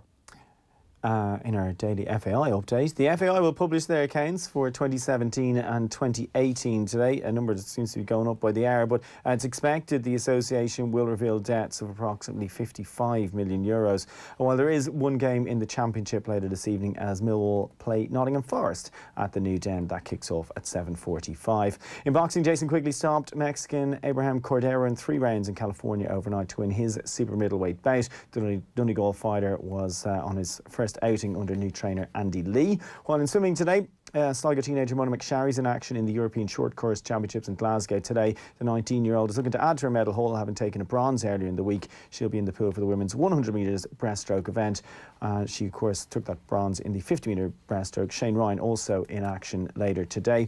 And in snooker, Belfast Q's Mark Allen's in quarter-final action later at the UK Championships in York. A 2-time finalist himself in one of the Triple Crown events at the Barbican later. He takes on Nigel Bond, 54-year-old Nigel Bond, who's already knocked out Judd Trump and Gary Wilson on his way to the last 8. And we mentioned Holly Doyle and her record earlier, but there is racing later as well from Dundalk. Yeah, Owen Cowser had a good tweet during the week. He's like, I've no idea how many second halves of games on TV I've missed this season because of FAI stories. Yeah. And it's just like, I can relate to Daniel MacDonald putting a load of stories in the page 1 of the paper, page 7 of the paper. It's just like, I don't envy them. This wasn't what anyway. Thanks for coming in. Cheers. Speaking at the Signify Sports Manager of the Year Awards, Jim Gavin, who obviously took home the main award, spoke about his decision to call it a day. Jim, have you spoken to the players, about this decision, and what did you say to them? It's pretty straightforward. I met with the players and I gave them the news. I reflected on the space that I was given, and I did what was best for my family, my work, and indeed Dublin GA. And that conclusion I came to was to hand over the reins to a new manager in 2020. And I'm excited to see the team grow again and and the performances that they will no doubt bring in 2020. Was that team meeting hard, emotional? How would you describe how you felt when you were speaking to the players to tell them that you wouldn't be their manager anymore? Yeah, it's difficult to say goodbye after 12 years, but it has to be done, and it's done. And I'm sure as well, they're all looking forward to what's going to happen in the future. For you, what words would you use to describe what you've done for Dublin in the last 6-7 years? I've just had a great journey. I've been very fortunate enough to be surrounded by a fantastic management team over many different campaigns. There have been had a phenomenal backroom team supporting me, but above all facilitating the players to be their best. And lastly, the guys that I've worked with, the players, have been just a unique group of men. Their sacrifice, dedication, commitment, honesty, and humility have made me very proud of them. And as I said, I look forward to seeing them play in the Dum jersey in 2020. And just lastly, I'm sure things now are still quite raw, but when you reflect, maybe a couple of weeks, couple of months, will you miss it? After 12 years, absolutely. But my focus now is on the local GA club, the under-11 team, and looking forward to that. Thanks, Jim. Well done. Falcher Road. Cheers. Thank you. Tom Falcher Road. Alan Quinlan's in the house. Just Morning, like that. Lads. How are you? How are you? Very good. Looking forward to the weekend. Big stuff coming up. Yeah, it is, because it's they're back-to-back games, Johnny, and there's always an intrigue with the back-to-back games. The psychology of playing the same team twice in a row in a cup-style scenario where my favourite part of, I think, the entire club season. Yeah, it is. These couple of weeks, because there's just so many little subplots that one game leads into the other. There is, and I played in so many of them, obviously, over the years, and you beat a team one week and you think you win convincingly against a French team in Thomond Park, and you go the following week and they kick the crap out of you and they beat you, or it's so much more difficult. And, so it's really, the results can change so much, dramatically. Leinster went in 2013 to Northampton. Obviously, that's the first game, and they beat Northampton 40 points to 7. Yeah. Which suggests then that they're going to win at home convincingly the next week. Northampton beat them 18-9. So sometimes the results, the form, it's kind of like the FA Cup. It just goes out the window sometimes. And now that happened in 2016 again. They won 37-10 in the first game. Really convincing again. They backed it up the week after and won 60 points to 13. But as I said, it's a defining couple of weeks really for teams. Our kind of motto and mentality, and it hasn't changed, is if you've a really tough game away from home, a losing bonus point is not a bad result, and then you win with a bonus point, or you get 5 to 6 points in 2 games. Mike McCarthy is on co-coms with Neil tomorrow in Northampton. How are you getting on, Mike? Hi lads, morning. Thanks for having me. Not at all. This is an intriguing game, as Quinny says. They're back-to-back. They're in the Aviva Stadium early. Next Saturday, I think. Next Saturday week. Northampton tomorrow, and then the Aviva Saturday week. Intriguing couple of back-to-back games here for Leinster.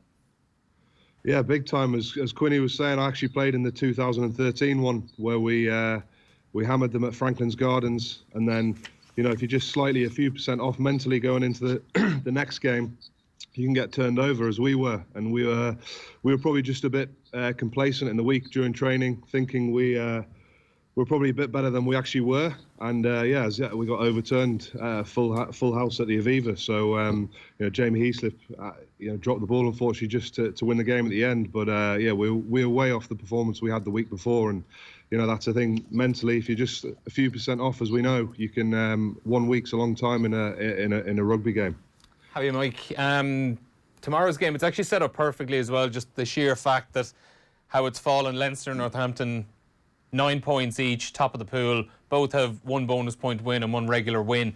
Like it's looking like a straight shootout between the two of them for first place in the pool, and whoever comes through tomorrow, you'd have to think, has a really good chance of, pushing on and actually getting through to a home quarter final as well. Northampton, from what we've seen so far, they've kind of flattered to deceive over a few years, and have kind of disappointed at times as well in the last few years. But based on the Premiership and what we've seen in the Champions Cup so far, they look like they're slowly becoming the real deal again. Yeah, it's hugely exciting. I mean, 2 teams in incredible form. Obviously, Leinster have won 7 from 7 in the league, 2 from 2 in the Champions Cup, and Saints have won 4 from 5 in the league. And Chris Boyd's really starting to show, his class from being there for a while now, and they've got a great forwards coach in Phil Dowson, who worked with Stuart Lancaster. Stuart Lancaster captain with England, and he's a great leader, and their forward pack's playing incredibly well. And exciting for Northampton. Last week they had Matt Proctor, capped once by the All Blacks. He played his first Premiership game against Leicester last week and made 140 metres ball in hand. So he's really exciting. That centre partnership with him and Rory Hutchinson looks really exciting. Dan Biggar pulled out before the game against Leicester last week, and a guy, James Grayson, who's actually doing a pre-game fitness test, got called in late and completely ran the show. But so interesting to see whether Bigger starts or James Grayson, and the same Courtney Laws also pulled out before the game. So yeah, two teams in great form, and we saw what Leinster did last week with their second team. You know, against Leon Leinster, the back row, Rhys Ruddock, Max Deegan, Josh van der Fleer were incredible, and then amazing to see against Glasgow, them winning in Scotstoun for the first time in 7 years. The back row there, Caelan Doris, Josh Murphy and Will Connors, 48 tackles, none missed. So the strength and depth Leinster have got, we all know about. They used 57 players in the league last season. So it's a really exciting matchup. And, you know, Northampton may be a little bit lucky to be 2 from 2 because they nearly lost that game against Treviso, but for a little bit of Dan Bigger magic at the end to get them over the line to win the game. That is the mad thing as well, Quinny, about Leinster. Just the strength and depth is off the charts this season. The amount of players they've been able to use and comfortably use in both competitions, bringing in third or fourth choice players at times and looking not that much worse for it. Yeah, and it's kind of like a Premiership side that they don't go out and sign any players. Leinster don't sign players because they don't need to sign players. Mike mentioned there Will Connors, 48 tackles in 2 games, none missed. He's another kind of superstar on the scene, and there's a fair chance we won't even see him over the next couple of weeks. Yeah, because Van der Fleer and Max Deegan and probably Ruddock will be the captain. I think they haven't had to overextend themselves. I think we're talking about really good form here, but Leinster have just managed, their depth has really been the key for them in the Pro 14, and integrating back in the internationals has worked pretty seamlessly for them, and the results have been positive. They've, you know, the win against Benetton in the RDS, you know, they were tested a few times. They didn't play probably their best game. They looked a little bit rusty, which is understandable. The win in Lyon, it was a very, very it's what you expect from Leinster now, is to go to France and win. So there was a time where any sort of a win in France was a magnificent result. Now it's kind of we're critiquing the performance, you know. So it's hard to know. This is a real test for, because Northampton will fancy this one. They've had a bit of consistency in selection because they didn't have that many guys away at the World Cup. So that does build a bit of momentum, and they're top of the Premiership. They've lost 1 game. That was away to Bath, but they've been pretty impressive. So they've built a little bit of momentum up. They're missing Courtney Laws and Owen Franks, which are 2 kind of big players for them. But Bigger is going to be back this week, and that'll be an interesting battle between him and Sexton. Just bring Mike in on that. What are the interesting matchups? Obviously, Sexton, Bigger. Where is this game going to be won and lost, Mike? Yeah, well, they always say it's won and lost up front, but you know, you look at the back rows. They've got an incredible back row. Tom Wood with that experience, and then Tamana Harrison and Lewis Ludlam. You know, younger guys who've been playing incredibly well, and that's an exciting matchup against Josh van der Fleer, Rhys Ruddock and Max Deegan. So yeah, that's really exciting. You know, obviously Dev Toner running the line out. He's very difficult to, from a Northampton point of view, he's going to be really important in terms of winning set piece. You know, and I think it comes down to who's on top in the, you know, laying the foundations in the scrum, the maul early on, and you know, when you go away from home, obviously discipline's hugely important. If your discipline's poor, as Leon saw against Northampton a few weeks ago, where they gave I think it was 20+ penalties away, you just don't give yourself a chance to win the game. So, you know, they've got to bring a real physical edge going away to Franklin's Gardens, playing against Saints who are in great form, but they've also got to be very well disciplined as well. Mike, before we leave you go as well, just there's a lot of people saying this morning Jamison Gibson Park likely to get the nod at scrum half ahead of Luke Mcgrath. Do you think maybe that is something to do with like the threat that Cobus Reinach has at scrum half for Northampton and how quick he is, to have someone maybe with the pace of Jamison Gibson Park in there to kind of deal with him a little bit more? Yeah, I mean, it's a tough one for a front 5 forward, to be honest. But Quinny might have a better answer than me. But yeah, Luke McGrath's no slouch, to be honest. So you know, they're both very quick. So I can't see that would be the reason against obviously Reinach, a World Cup winner, incredible player. But I think it just sums up the depth in Leinster. You know, you've got Luke Mcgrath, Jameson Gibson-Park, who's now obviously Irish qualified as well, which is pretty exciting to see whether he'll be involved in February. But with the form Cooney's shown as well, exciting from an Irish perspective as well. The amount of quality scrum halves there are. But yeah, I'm not sure the ins and outs of why who's ahead of who. But the 2 quality scrum halves, and whoever they pick is likely to do an incredible job against Reinach. Who wins, Mike? Sorry? Who wins? I think Leinster are going to win. I think they will. The form they've shown is incredible. They've had a chance to rest their frontline players last week, putting their second team out against Glasgow. Sometimes that goes against you, but I think Leinster just going to have a little bit too much for Northampton. Thanks for your time. Cheers, guys. Thanks very much. Cheers, Mike. A reminder that Mike is on duty tomorrow with Neil. That's going to be an absolute cracker, Northampton versus Leinster. Quinny, what do you make of it? Yeah, no, I think he's right about. I think Leinster, like I said, Northampton. It's kind of you're not really sure all these couple of these Premiership games are on, while all the players are away. They have been impressive and they have built a bit of momentum. So it is going to be a tough place to go. They beat a very well. It's hard to know, a very good Leicester team on paper last week. Yeah, who had Lavanini strictly and on Tuilagi, paper is the Youngs, emphasis there. Johnny May, all their English internationals back. Leicester were bad. Leicester were bad, yeah. But Do you also think as they'd be well, better I would say as well, Northampton, some of the rugby they played in it, like they saw that Leicester were bad and they absolutely hammered the foot down on the throat. And they've a lot of good young players who. So look, some of the players are a little unknown, and then some of them we do know of them. There's only 5, I think, in the group from 2016, so it's been Chris Boyd has done a really good job, the New Zealander there. So, but look, I think Leinster have the pedigree and they probably have the mentality and that little bit of resilience to go there and get a result. So I don't see them losing there. They had a near miss last year, obviously. Are they very much on track for winning the Heineken Cup? Are they on track? Yeah, of course they are. Yeah, of course they're going to be very close again. Look, when you get down to the last stage, I think it's sometimes it can be a little bit of tactical stuff, and you saw the final with Leinster against Saracens. They were superb, 10 points up in the final, and then just tactically, I think against a very powerful physical side, they probably ran into the strong defensive areas around the side of the ruck, and Saracens kind of smashed them there and out-muscled them a little bit. So they'll learn from that, but they're definitely going to be knocking on the door again. There's no doubt about it. You mentioned Saracens. They travel to play Munster at 5:30 tomorrow, which is probably maybe a slightly closer game on paper and a fascinating one to call as well. Yeah, it's hard to know what.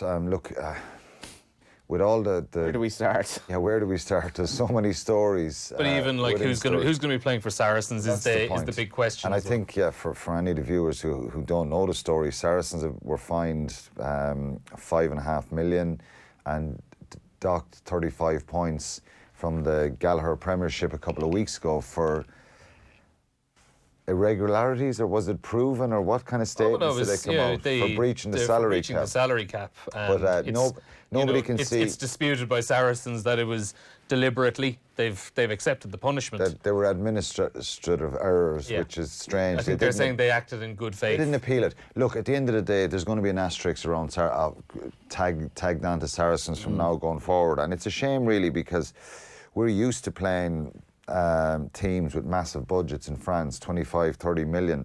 Saracens' budget wouldn't be that much, be a lot less than that, but they obviously have a salary cap in the Premiership in England that you have to adhere to. A number of the English Premiership clubs were breaching it slightly a few years back, and there was always talk, and you'd hear whispers within the game about certain clubs doing certain things and offshore accounts, and Saracens were one that was mentioned to me a few times, and it's obviously that wasn't proven, but from what I hear is everybody got a little rap on the knuckles, and they were all brought in a couple of years ago, and they signed up to an agreement, and this was the case, and any breaches would be dealt with significantly. They got the most severe punishment. Couldn't have been more severe. We can't read it'd be brilliant to be able to get the document and read it and highlight the print and say, well, this is exactly what they did. It's to do with co-investment for players. Yeah. you know, obviously if market value. Now, what they have done, Saracens, in fairness to them, they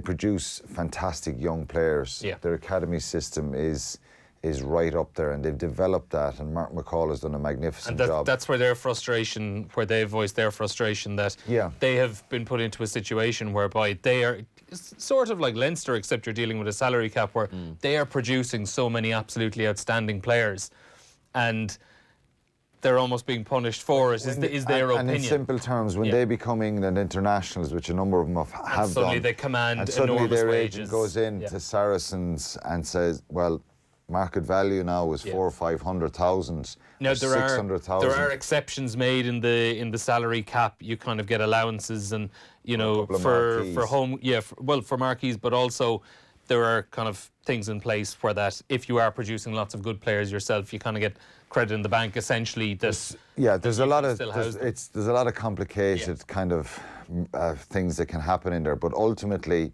if your salary cap, I'm not sure what the number is 7.5 or 8 million or something like that, they're well above that. Yeah. So to be fined the amount they have, they must have been well above that. And what they were doing, we hear and we're told, is they were doing co-investments with players. So if Johnny Ward wants 600,000 at his market value, and they can't squeeze that 600,000 into their budget because they can only squeeze 400 in, so they're going to take 200 off you, 200 off you, 200 off you, but they were going to give you an investment which is a value to you. Right, to Johnny W. Investments Limited. And you're going to get an investment in property or something like that. So it's really getting me buzzed up for the FAI accounts later on. But you know, in fairness, it'd be a brilliant way to operate if it were legal. If the salary cap wasn't there for them. Yeah. Because as a player, I think you'd definitely be keen to say, right, okay, rather than take the salary, give me an investment that hopefully will grow, and that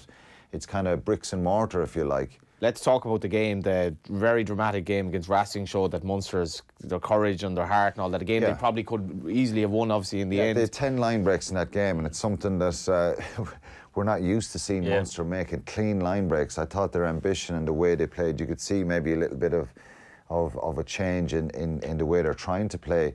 The problems and issues they had were they defended poorly and soft at times. Now, Racing came to Thomond Park, and it was an absolutely superb performance, and they have the depth in their squad and the power to do that. So it wasn't a game that I went afterwards, I'm going to criticise Munster, because I thought they actually did so many good things. But what they didn't do was they didn't actually go play a little bit of smart old school Munster rugby, if you like. The stuff that is just tight, good kicking, hard runners, frustrate the opposition. They actually played, the way they played Racing it allowed them to play a little bit. And they didn't impose a pressure game on their breakdown or their set piece. And so they look back on that with regret, I think, at the end of this competition. And also Saracens go into the game thinking there are chinks there that they can expose. Yeah, and the thing, Johnny, is what team will Saracens pick? Because obviously they can only play their internationals for so many games. Are they going to focus on the Premiership? Will they play their players in Europe? Then they might be able to play them for Premiership games when it counts to try and stay up this year. For the first couple of games, there's kind of been, it's been a half and half kind of. They have had a few of their kind of marquee England players out there, and they've had a few of the less high profile players out there. If I was them, I'd play the group that played against Ospreys 2 weeks ago. It was still a very, very good side, and they're well capable of beating anyone. Okay, they wouldn't be as strong if the Vunipola brothers are there, and Atoja and Farrell and that, but they can afford to win their 3 home games, and they're going to get a bonus point winning Ospreys anyway. So four wins is going to get them out anyway. So I don't know if they're going to bring the big guns. Are Munster already in must-win territory for this game tomorrow? The place will be rocking because tomorrow for this. If they lose tomorrow, that's 2 home games that would have dropped points in. Realistically, if they were to lose tomorrow, they'll have to go to Allianz Park and to Paris and pick up wins in both of those games. If because of the draw, they have to get one of these away wins in either Saracens or in Racing, and I think I have a feeling Saracens will pick all the big guns next week at home, and they're practically... Even if Saracens were to lose this week, do you still think they'd come all guns blazing next week? Yes. Having had two defeats? What in practical terms, Neil, I think if Saracens win their 3 home games, they've already won the home game against Ospreys. they can win the home game against Munster, the home game against Racing, and they'll win away with a bonus point win in the Ospreys. The way they're at the moment, I mean, that don't mean to be disrespectful to them, but that's where they're at the moment. 4 wins will get you very close to getting out of this group. The where Munster are at, they have, they've won one and drawn one, but one of the draws at home. That's the problem, you know. So they have to get something on the road now against Saracens or Racing. Prediction time?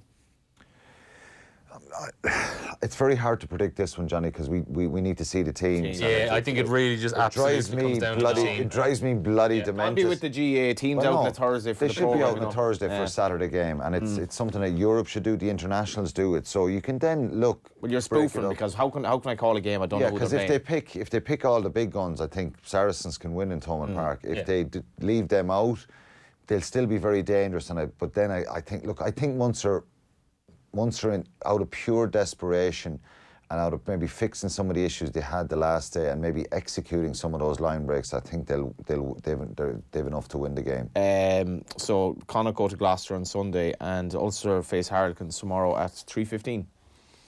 Connacht Gloucester as well. You'll hear that on Off the Ball as well on Sunday afternoon. Myself and John Muldoon. It's tricky for them. It's tricky for them. I know we're probably we're caught for time here, but I think Connacht. It's been a tough start for them. The Montpellier game at home, they won it nearly late on, a couple of points. It was a brilliant win. They've had so many injuries in the first couple of rounds away in Toulouse then for that game where they actually played brilliantly with... Yeah, I think missing out on the losing bonus point and then conceding a bonus point try, but I think that's a stinger on them. Yeah, this is one that... Would you fear going to Gloucester? I don't think they would. No, they won't fear there. But they've plenty of experience playing against them over the last few years as well. Team selections, who have they back and stuff, but I think it's a really good chance there. And for Ulster... winning away in Bath, they have a little bit of steel and resilience that we haven't seen in recent years, that bit of toughness that you need to dog it out. They showed that in Bath, and beating Claremont at home, one of the favourites, along with Leinster and Saracens, was impressive. So I think they can build on that against Quins tomorrow, get a good result, and again, they'll probably put Quins out of the competition if they get a good result against them and go there next week. So I think Leinster are the ones who are going to win. Leinster will win the back-to-back, both of them. I think Ulster... Confident? Yeah, they'll win both games this week and next week, and I think Ulster can probably do the same. I think Munster 1 out of 2. And Connacht, they could... A losing bonus point in Gloucester wouldn't be bad for them, and then beat Gloucester next week. So I think if Connacht were to go and win this weekend, you'd be very confident they'd go and do it next week. in the sports ground, yeah. So it's I think the way they play and the kind of confidence that Andy Friend has instilled in them. But look, ultimately, it depends where Gloucester are at. They how much they want it at home, because it's a tough place to go, Kingsholm. You're in Thomond Park? No, I'm in Northampton. You're in Northampton as well? Northampton, Leinster, yeah. But both of you are off to Northampton tomorrow? Exactly, yeah. Virgin Media, yeah. And he's for News Talk. Yeah, we specifically off the ball. Thanks for that, Quinny. And he will be with Mike McCarthy and Brendan Mackin. Thanks for coming in, Quinny. Cheers, and giving a plug to a rival station. After the break, we have a clip from this week's Off the Brawl. It's former world champion Paulo Malignaggi. He will be breaking down Andy Ruiz versus Anthony Joshua. OTB AM. This is OTB Sports Radio. Off the Ball. Salah takes the shot. Oh, Mo Salah with one of the goals of the season. 25 yards out. If you throw your lot in and play senior international football with somebody, that should be the end of it. That's brilliant. Oh, my goodness me. You will not see a better try. Who will be All-Ireland champions? Who will see their dreams turn into reality? Whose names will be etched in history forever? OTB Live. Never miss the action right here. Every Saturday and Sunday on Off the Ball. Saturdays. A completely blank canvas for you to do with as you please. Can you collect my dress from dry cleaners? Sarah and Steve over tonight. Get wine. Also, downstairs bathroom needs attention. They fill up fast Saturdays. But make sure you fill your boots with Paddy Power's Saturday Power Price, a super enhancement on a specific football treble every Saturday. Paddy Power sponsors the football show on Off the Ball. T's and C's apply. 18+ on Louis.net. OTB AM.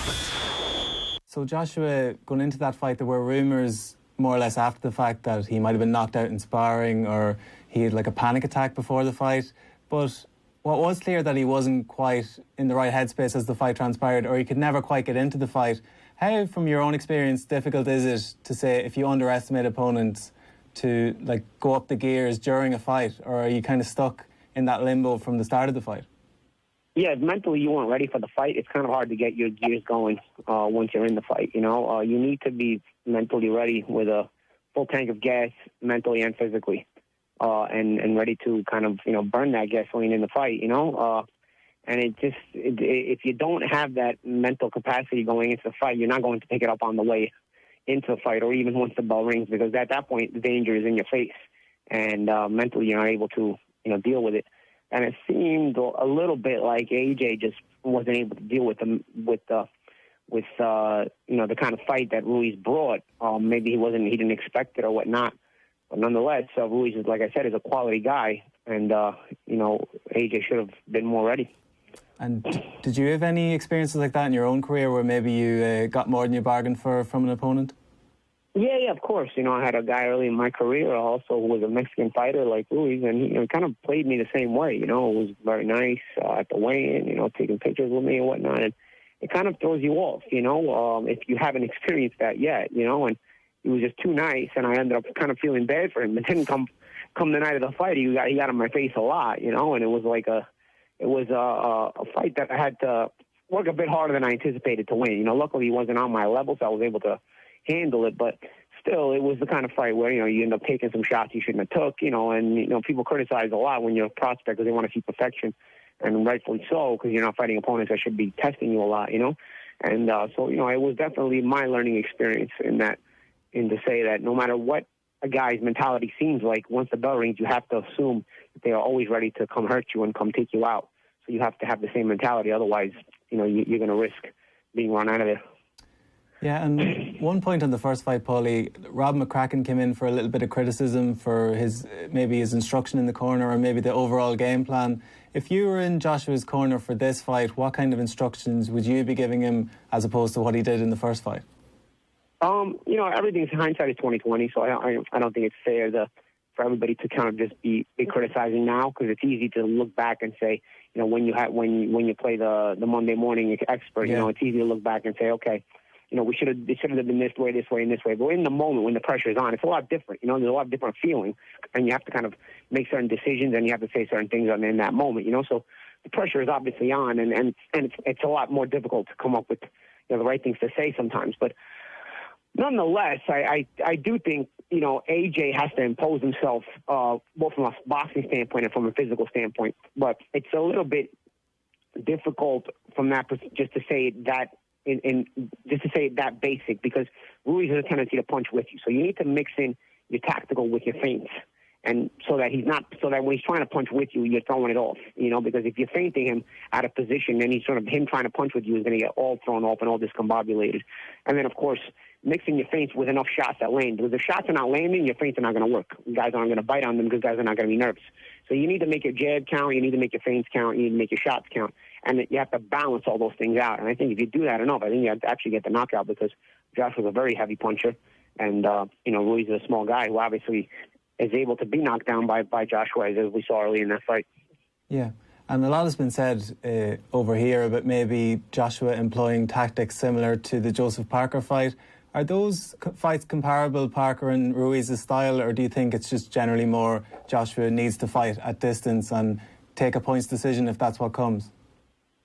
I don't know. You know, I did hear Josh was talking to Vladimir Klitschko, so I could see him taking a safe approach to the fight. And, you know, there's also situations where when Vladimir fought short guys, he'd kind of lay his hands on top of them, lay on top of them when they got too close. So they'd force a break. And then from the break, you wind up forcing the smaller guy to fight on the outside again. When they get too close, you just kind of lean on them all over again, you know? So I could also see this fight becoming such a tactical, almost boring kind of fight, you know, where AJ doesn't allow Ruiz to kind of fight on the inside. He'll kind of just lay on top of him and force a break, and then force Ruiz to fight on the outside. And if Ruiz becomes impatient from the outside, he may run into a big right hand and get knocked out, you know? So you know, I could see from a tactical perspective that too, you know, where, you know, you're trying to see what you're trying to see what's going to work for you and what's not going to work for you. But you're honestly going to really come to grips with it once the bell rings, and you're going to see for yourself, kind of which of the things you prepared for might work better than others, because you prepare for certain different things, and then some things might catch and some things don't. Yeah. And one thing Ruiz had on his side, and you've alluded to it already, he had the element of surprise that maybe those in the Joshua camp didn't quite take him seriously. That's gone now. Do you think that affects his mindset or his mental approach much going into this one?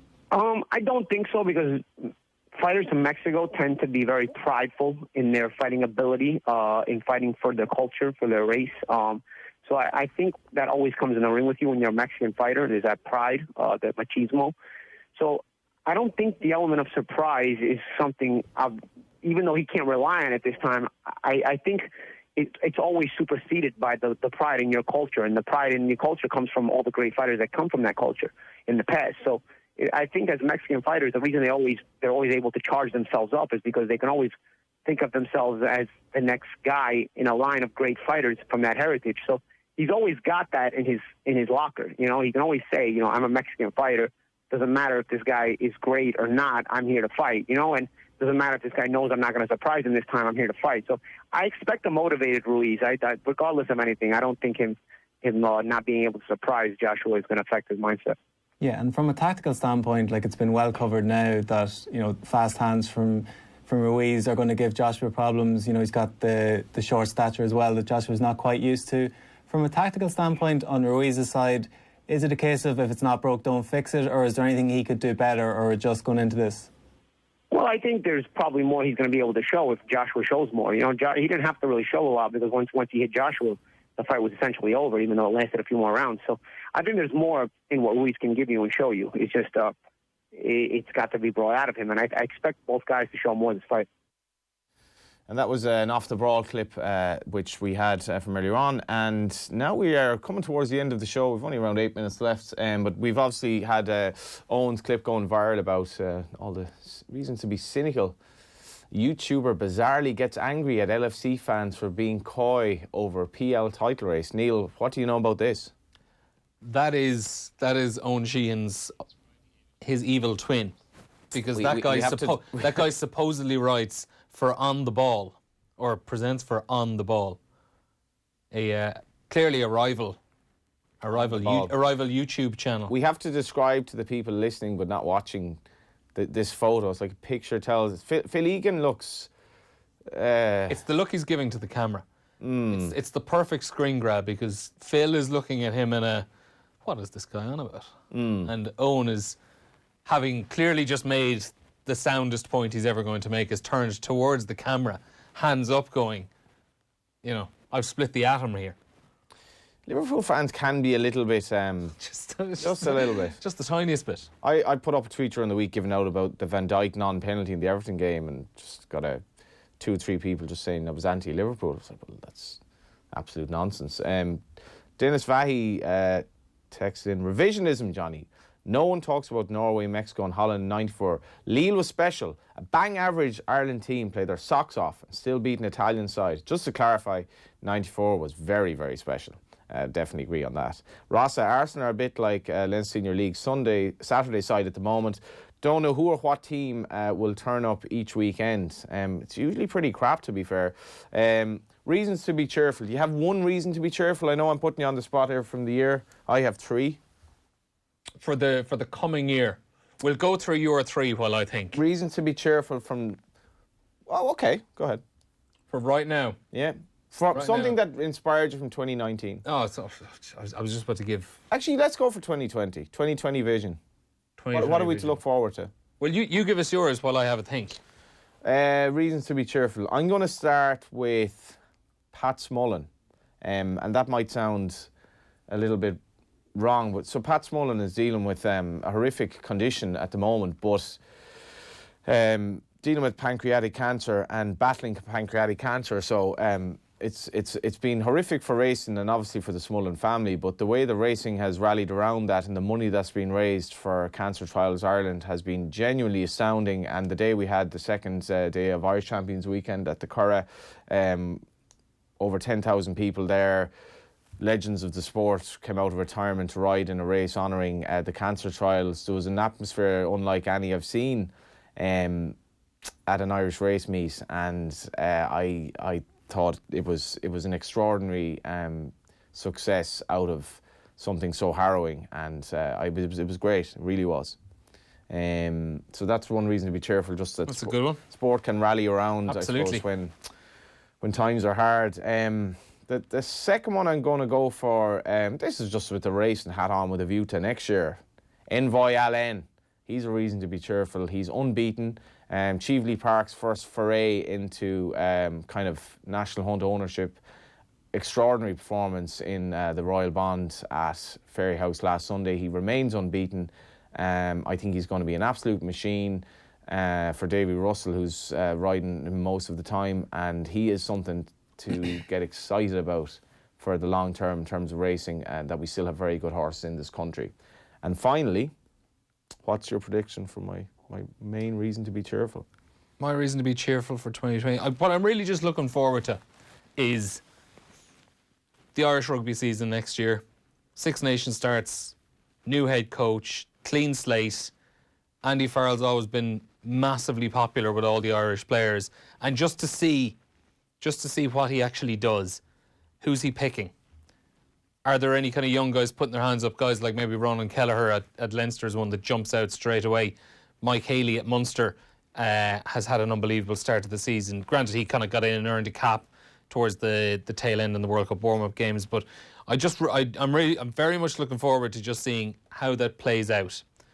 Not really, sticking my hat on, God, there has to be instant results. I think if Ireland were to kind of get maybe 3 wins out of 5 in the Six Nations and kind of go about their business relatively okay, I think that would be a solid enough start for Andy Farrell. But just to see the style of play. Yeah, that's the thing, because there's no reason to be cheerful from 2019 whatsoever. And I do think as well that what we see from Andy Farrell will give you quite a solid indication as to maybe how close or far apart himself and Joe Schmidt were during the World Cup. This is the beauty of it, Neil, because obviously he was a key part of that team. But if he were taking over a successful Joe Schmidt team, for example, if he were taken over a year ago after the New Zealand game, he'd be like, there isn't a lot to fix here. But now he's taken over a team where it's like he needs to make changes. He needs to change the philosophy. He has a public that's kind of grown a bit fed up with the sort of the style of the team, I think, to an extent, which clearly has been found out front up against Ireland. We don't have a lot more to offer. And then Ireland are now, whereas they were hot favourites for the Six Nations last year, I think they were odds on. They're now 9-2 behind England. Like, they're not really fancied. So I'm completely with you. I think it'll be fascinating to see what style he imposes on the team. So my final reason to be cheerful is the Irish under-21s. Yeah, I knew you were going to throw that in. And why not, in fairness? I mean, they certainly are a reason to make you excited. Stephen Kenny arriving into the senior gig in 2020. Stephen Kenny... That's going to make you happy? Yeah, like, I don't think anyone can say for sure how Stephen Kenny's going to work out. He's a unique individual, and people will still say, how will these Premier League players embrace Stephen Kenny? It's along the lines of what I was saying about Andy Farrell.